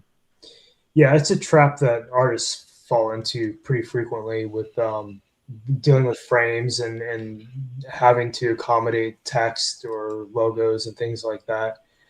I don't know if the sword and the logo is really necessary. It's there's already a sword on the cover, and maybe that's part of the focal point. It kind of takes away from the fact that there's a sword in the artwork, but whatever. Yep, I think it was just part of the band's logo because it appears that way on their other release. Are they German? Are they a German band? No, they're from Joliet, Illinois. Oh, they're Illinois? I think I have a Stormbringer album. Yeah, there are a lot of Stormbringers on Metallurgy. Maybe I have a good one. It is a very common band name. This band was active kind of mid-90s. They did 1 demo and 1 EP, and the EP I'm pretty sure was like just a small local label. This is the demo. It was reissued by No Remorse Records about 5-6 years ago, and I had heard the demo before. Someone had sent it to me like tape trading, or maybe I got it as MP3s at some point, and it's fairly good, but it's in that same camp I've shown a few other things. It's one of these mid-90s US bands that still wants to play just classic heavy metal and is playing classic heavy metal, but there's no market in the mid-90s for classic heavy metal in this country, and they couldn't hook up with like a label in Europe or Japan where they might have actually gained some traction. So it just kind of wallowed in obscurity forever. But once again, labels like No Remorse and Arcane Steel have picked up on some of that 90s material and reissued it, which is really cool to see. So yeah, a decent demo. I was really surprised when I saw they were reissuing. I'm just like, holy crap, are they actually doing Stormbringer? And if they are, I'm buying it right away because it was cool to have it, as a physical copy instead of just an MP3 folder. So yeah, if folks like, Kellen's talked about some of this stuff on his channel. If you like some of those bands like Enchanter and stuff from the 90s, yeah, Stormbringer's a decent one to check out as well. This is technically just a demo. Was never meant to be a full album, so sound quality and such, you can't expect big budget recordings or anything. But it's worth checking out. Just don't stare at the feet because I like that cover. I I like the color palette. I like the grass, the motion of Mhm. the grass in his cape. It looks like the wind is at his back going out to sea. They really did try to emphasize that even with the grass. You're right, Marty. The motion of the clouds and the storm come. I like it. I think it's a cool. The proportion of the dude is unfortunate, but That's the it's a one cool thing. color palette. Yep. Yeah, I dig it. All right. Well, we're going to UK. Necrosanct, equal in death. Sorry. Yeah. Shouldn't laugh. That is a bad cover. And That's like I unfortunately, woke up with a hangover and had that tattooed somewhere by mistake. yeah, they reused it for the back. And Mm. this is a very average death metal band from England. Yeah. Their album after this is a bit better. Incarnate, I believe it's called. It's a bit better, a little bit more bolt throwery. There's kind of a crusty death metal vibe on their second album. This one, I couldn't tell you the last time I listened to it. I just remember picking it up used somewhere, and it was on the Craze album or the Craze record label. And I'm like, oh, I'll check it out. Very average, very, very, very boring. But man, that cover artwork is, oh man, it's so bad. The logo is crap. Everything is crap on this. Their logo and artwork got better with the next album. Yeah.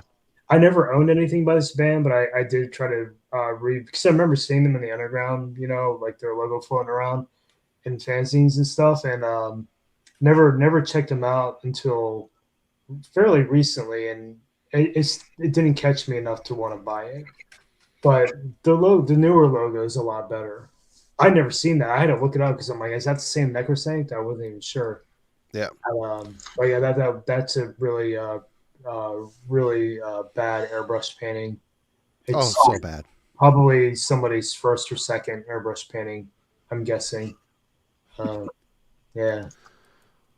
Man, I'm sorry, England. Your death metal got better as the time went on, but your thrash was mostly pretty boring, and not all of it. A good chunk of it was, and they did grind. That whole scene was great, but God.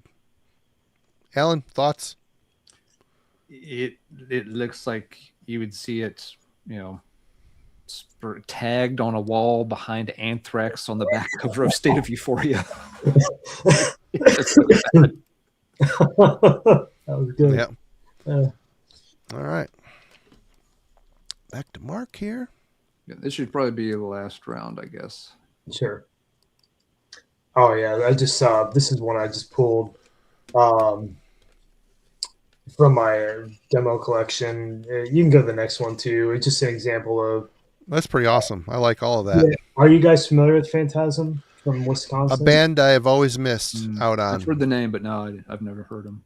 All right. So Steve Somers, their bass player, did all their artwork.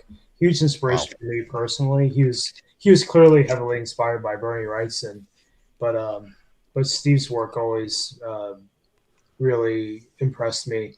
And the band too, really good stuff. But this is an example of a band that goes out of their way for the artwork. They would do an illustration for every single song, and they would then in turn use the artwork for merchandise too, like shirts and whatnot. And the guys were cool too. I think I wrote to two of the members back in the day, and the music. It's hard to compare them to anything. It has members of Dr. Shrinker and Mortal Dread, I think, and Phantasm. But musically, they're kind of hard to compare because they're very original sounding. I think the closest thing I could probably liken them to might be Deceased, maybe, because they got a lot of horror storytelling in their songs.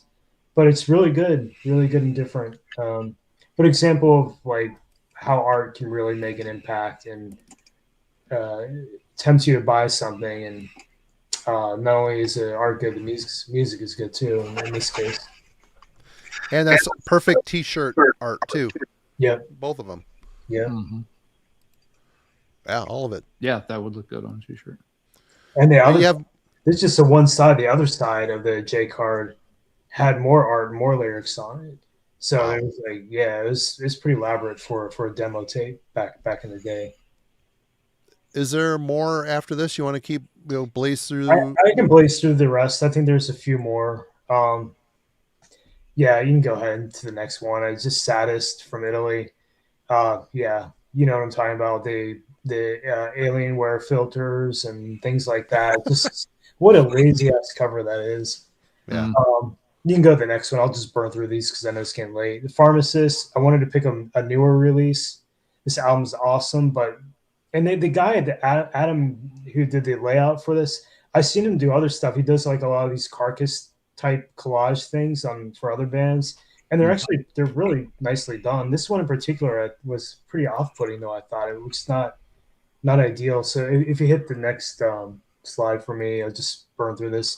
Yeah, you end up with this dead zone, kind of an unnecessary use of or lack thereof of space. Also, obviously, low contrast with the logo and album title. And if you hit the next slide, I just did a sort of a reimagined version. It's basically using the same elements, just a different kind of treatment of how how it could look given the parts. Next slide. Yeah, this is going back to the shitty computer graphics. Bad. And the thing is, this weird is SV Bell, the guy who did this. He's an artist. He did their previous album cover. It's a painting. He's an excellent painter, but for whatever reason, he went on a little bout where he was doing some computer graphics, and it's not great. It's the same with Away from Voivod. He's an amazing artist. Yeah. And he like fixated on the computer shit, and it just had his style. I don't besmirch him for that, but yeah, it's not as good. It just isn't as good. Yeah, it doesn't have the same essence that you would see with the ink drawings. If you hit the next slide, I just kind of give a breakdown. Like you can tell the art was provided, and it just doesn't fit the LP cover, so they do all this extra shit to it that makes it even worse. You know what I mean? So it's like overcompensating in a bad way. So sometimes it's better just to take the art and let the white space live where it needs to live. Next slide. Yeah, more offenders, and that the Cataclysm on the left is also SV Bell. And again, it's weird because the dude painted like all the early Cataclysm covers, which are great. He painted them, and then you get this stupid 3D shit. And it's like luckily he only did a small batch of the 3D. He's a very prolific artist. Theory on cover so fucking bad. All these are bad. And then they hit the next slide for me. And so the Oppressor cover reminds me of the old Necrosis demo. Similar kind of concept, right? But man, that would have looked killer as just the drawing, right? And then the next one, this is the last one. I always liked Disciples of Power. Their singer did their artwork, and he always did a phenomenal job. It's just like it's again drawing that line between kind of amateurish but kind of professional airbrush work. And I think the last slide's next.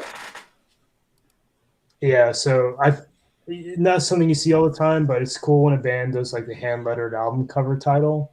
So the album is called Mechanic Hill, and singer went ahead and drew a logo for the album title, which is kind of fun. But you can see the one thing that's cool about Disciples of Power, they also have like a consistent visual language because it's the same dude doing the art most of the time. So it keeps it like on brand.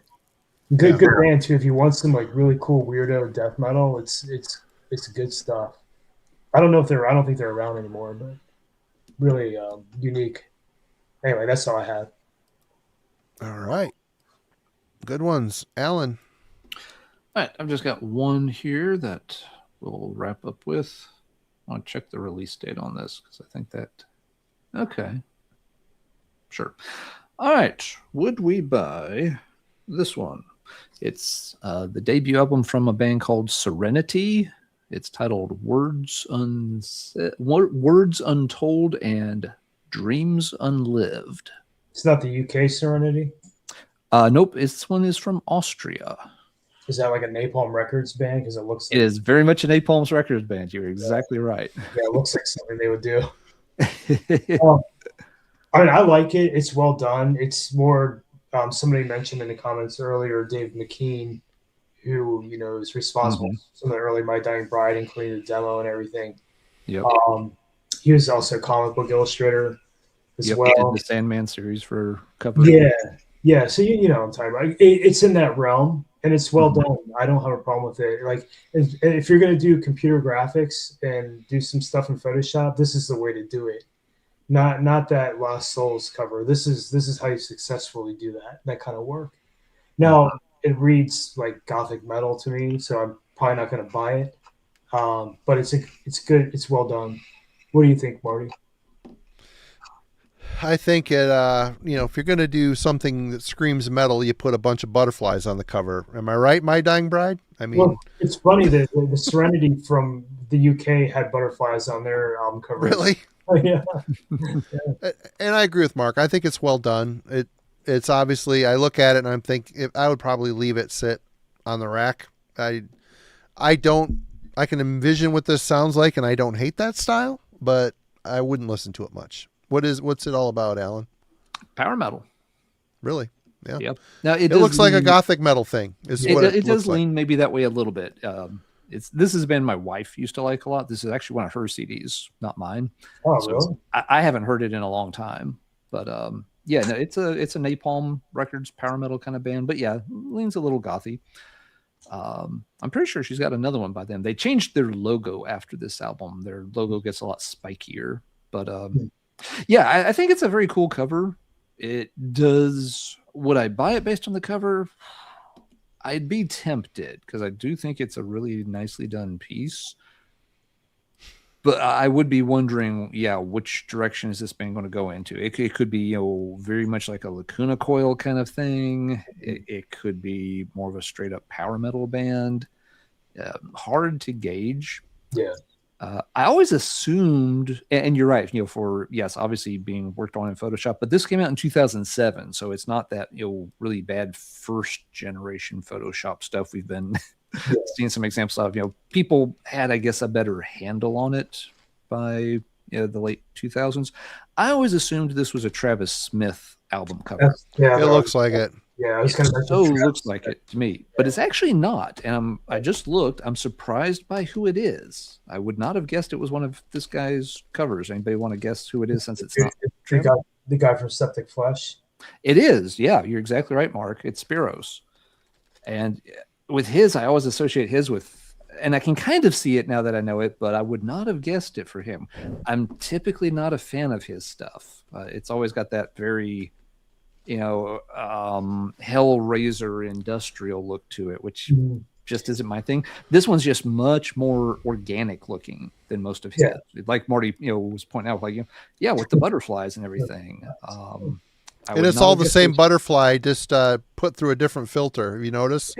They're all the same. They just copied and pasted them. Mm-hmm. Anyway. Hey, as somebody who copied and pasted about 84 little tiny ants all over Martin Van Drunen for last week's thumbnail, I got no problem with that. You're a fan of it. I gotcha. Yeah.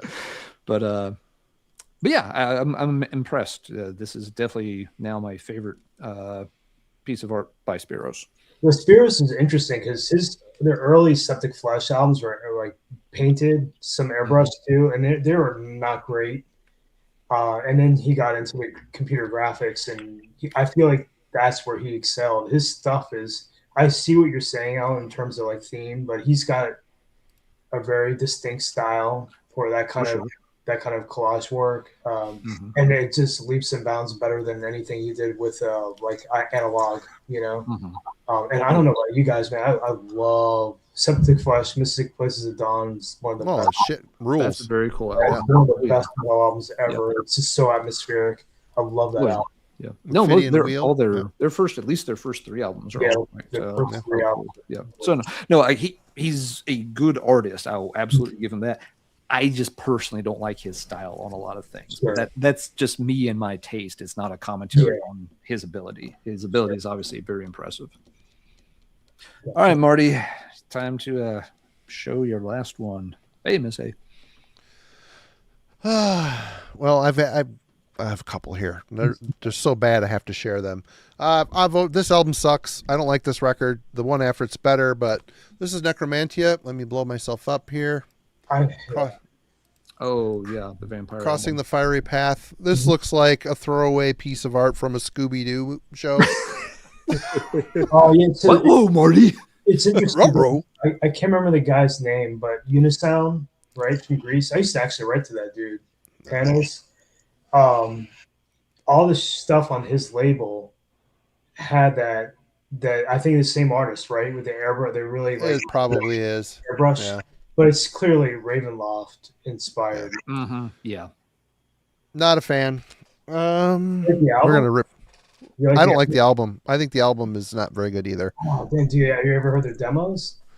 Haven't heard the demos. I like the album after it. Cross that The- fiery path. Is that what the word? Is it which yeah, one? cross. No, it's a. Fuck. It's got like the demon, the bat wings, and the embryos on it. I don't know. Yeah. It's I can it's see pretty that. cool. I don't. It's another wonky airbrush painting. But all Yeah. the Unisound stuff, except for the Nurgle, I think was SV Bell, but like the Necromass and Yep. all that stuff was like Rotting Christ. All that was I think the same artist Unisound was using. All right. Next up, this one's really bad. This is a Mare Cognitum.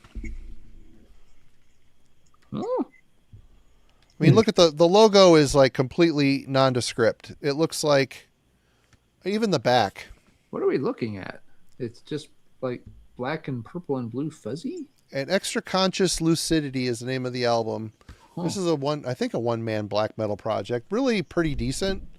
Not No, great.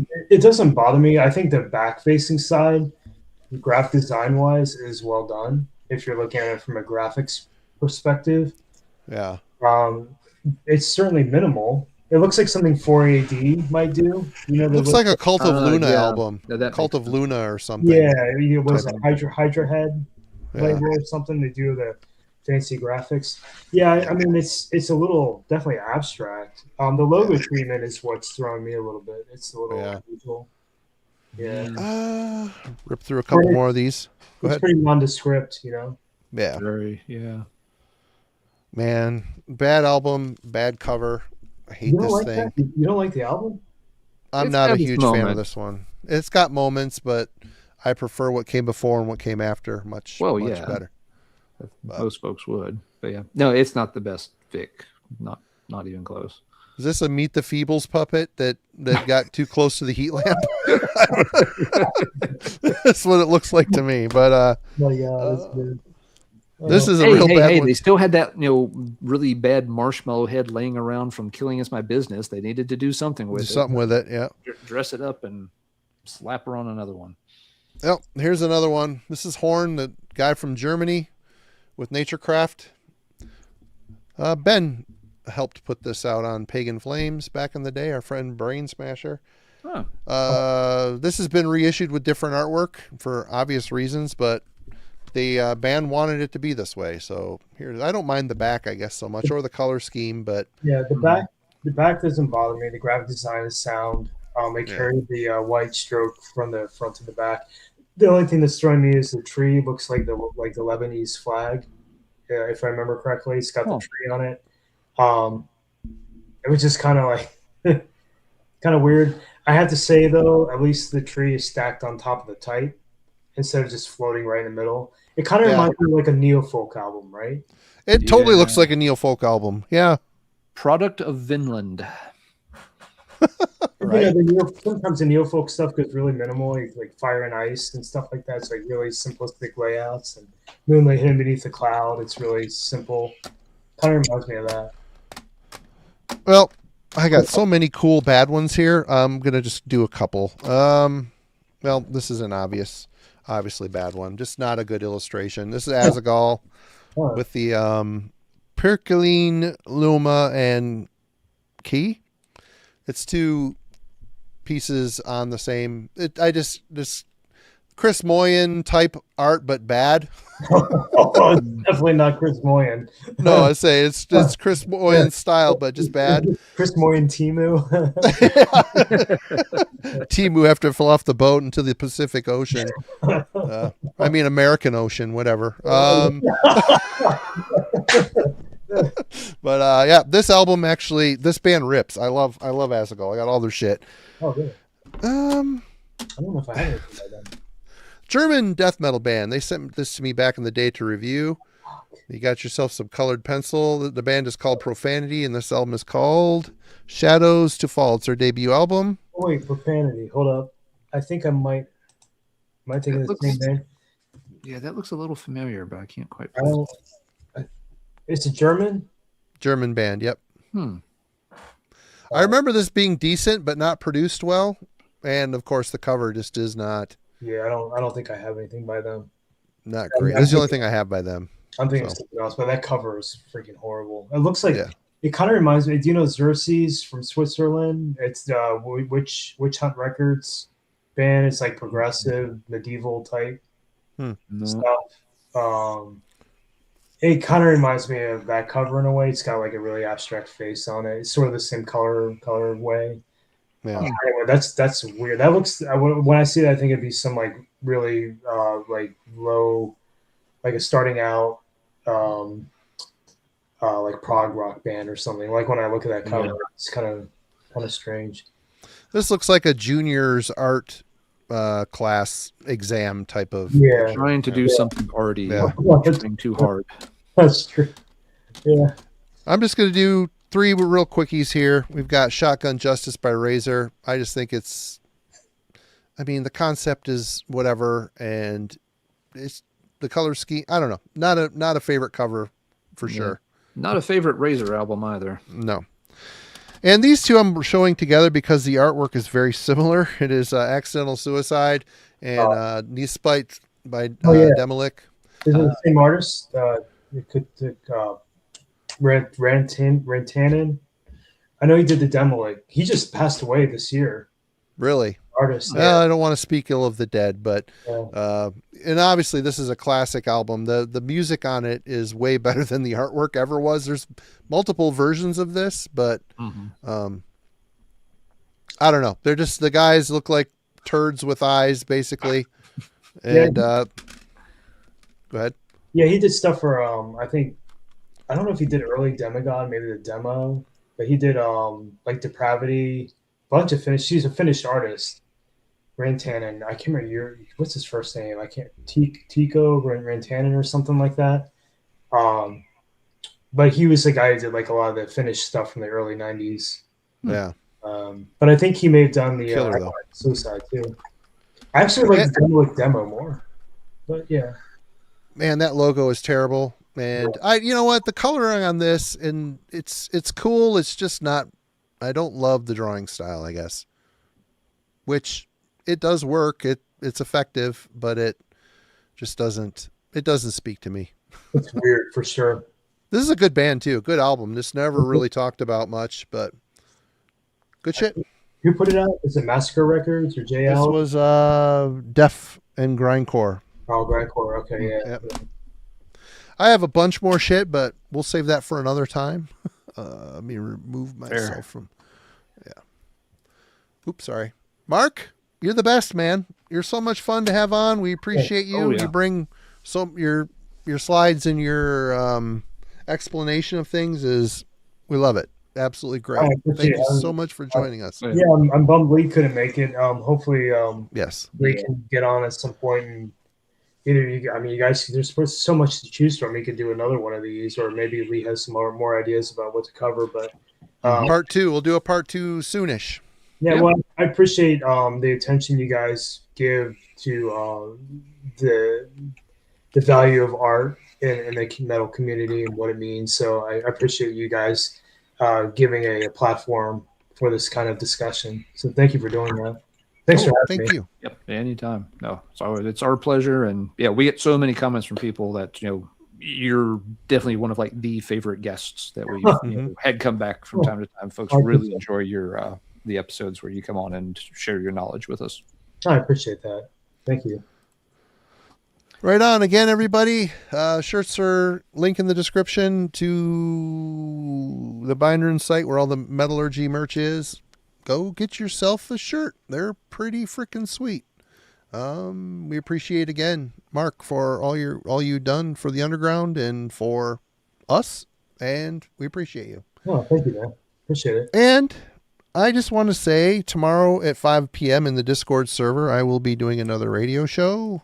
It'll be a black metal themed show black metal spells. So I'll be going on at 5 p.m. Eastern and playing some blasphemous, noisy forest black metal for an hour and a half or so. So come join me in the Discord server. Link in the description if you're not a member of it. It's not going to be on YouTube, and when it's done, it's done. You won't be able to come and check the playback. So right on, Miss A. Oh, good. You missed our show. Me and Miss A did a gothic and industrial and metal show last week. It was fun. A lot of fun. Yeah, I wanted to ask you about that after we log off here. I'm kind of curious what you guys played. Yeah, cool. We'll talk about that offline. Everybody, you rule. Alan, you're the best. The best. And thank you, Mark. Cheers, everybody. We'll see you soon. Oh, I don't think there is a Warhammer 666 thing tomorrow. I think they have Aaron the Metal Theologian coming into town, so they're hanging out with him. And of course, the Shredbeard show on Sunday at 8:00 Eastern time. Yep. Anything to add? We good? I think we're good. Thank you. Thanks, everybody. Cheers. We'll talk to you later.